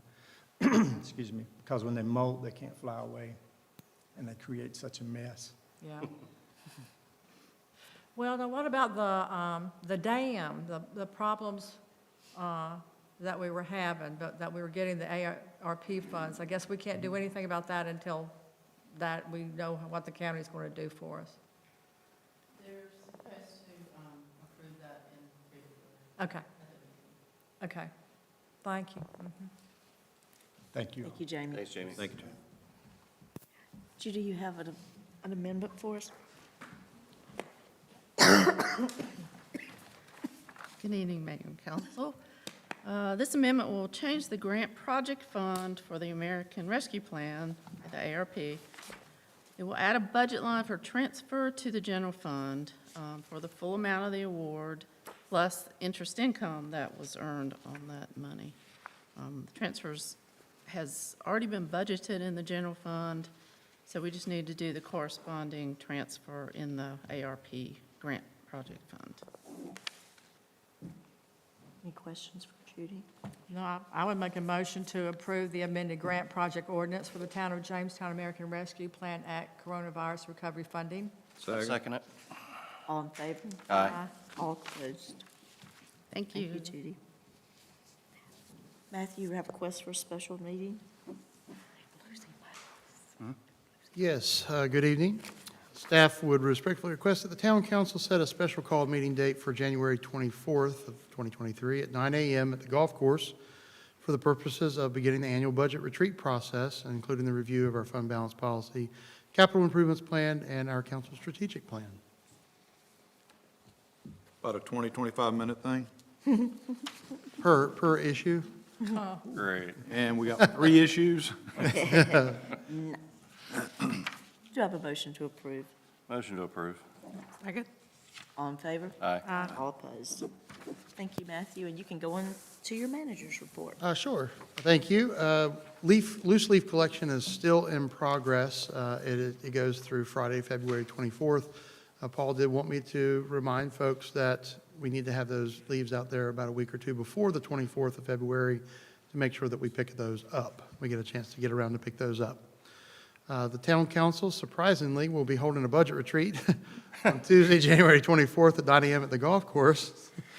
I wanted to take a minute to answer Councilmember Wolf's question about the golf course strategic plan.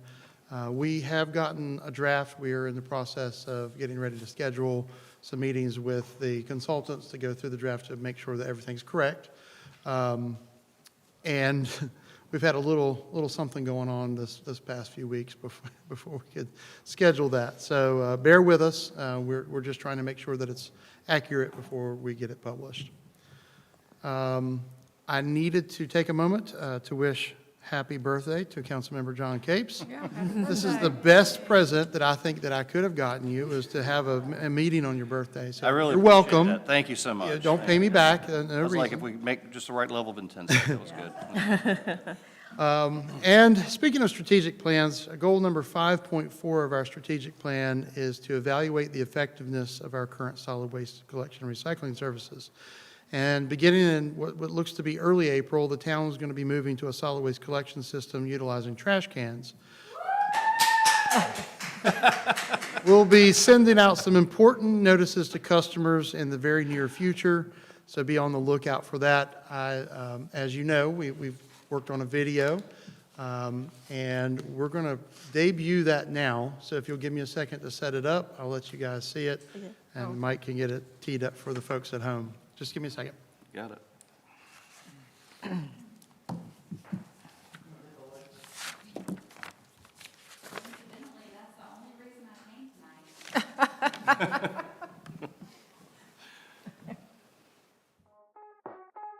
do.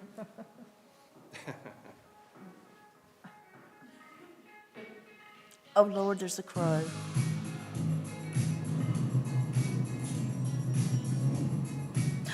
Again, Mom, trash bags are for the birds. They really are. It drives me bananas.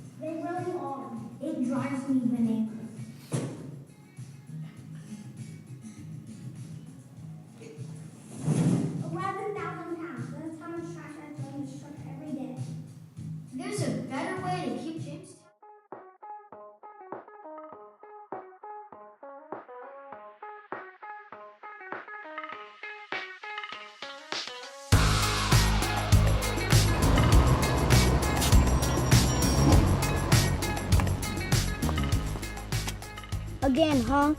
Trash bags are for the birds. They really are. It drives me bananas.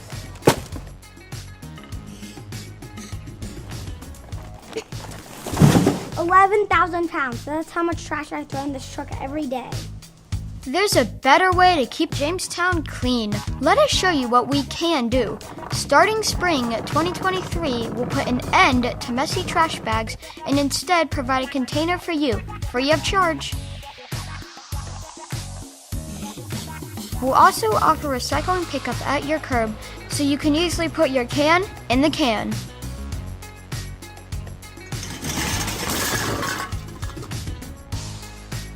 No more bags on the street, no more recycling hassle. Just wheel your cans to the curb by 7 a.m. on the day of pickup. And that's not the only thing we can do. We're getting new front-load trucks for better visibility so we can see people and traffic much more easily. And by the way, your pickup day will change, but we'll make sure to let you know well in advance. Man, I love talking trash. Man, I love these awesome new trucks, especially the bulky item truck. We can be safer. We can be more convenient. And we can be better for the environment just by switching from bags to cans. So be on the lookout next spring for your new cans to arrive. Visit jamestowncando-nc.gov for more information about our new Can Do program, including the day of the week for your new pickup. So, how much training does it take to become a trash collector? Not much. You pick it up as you go along. Cheers.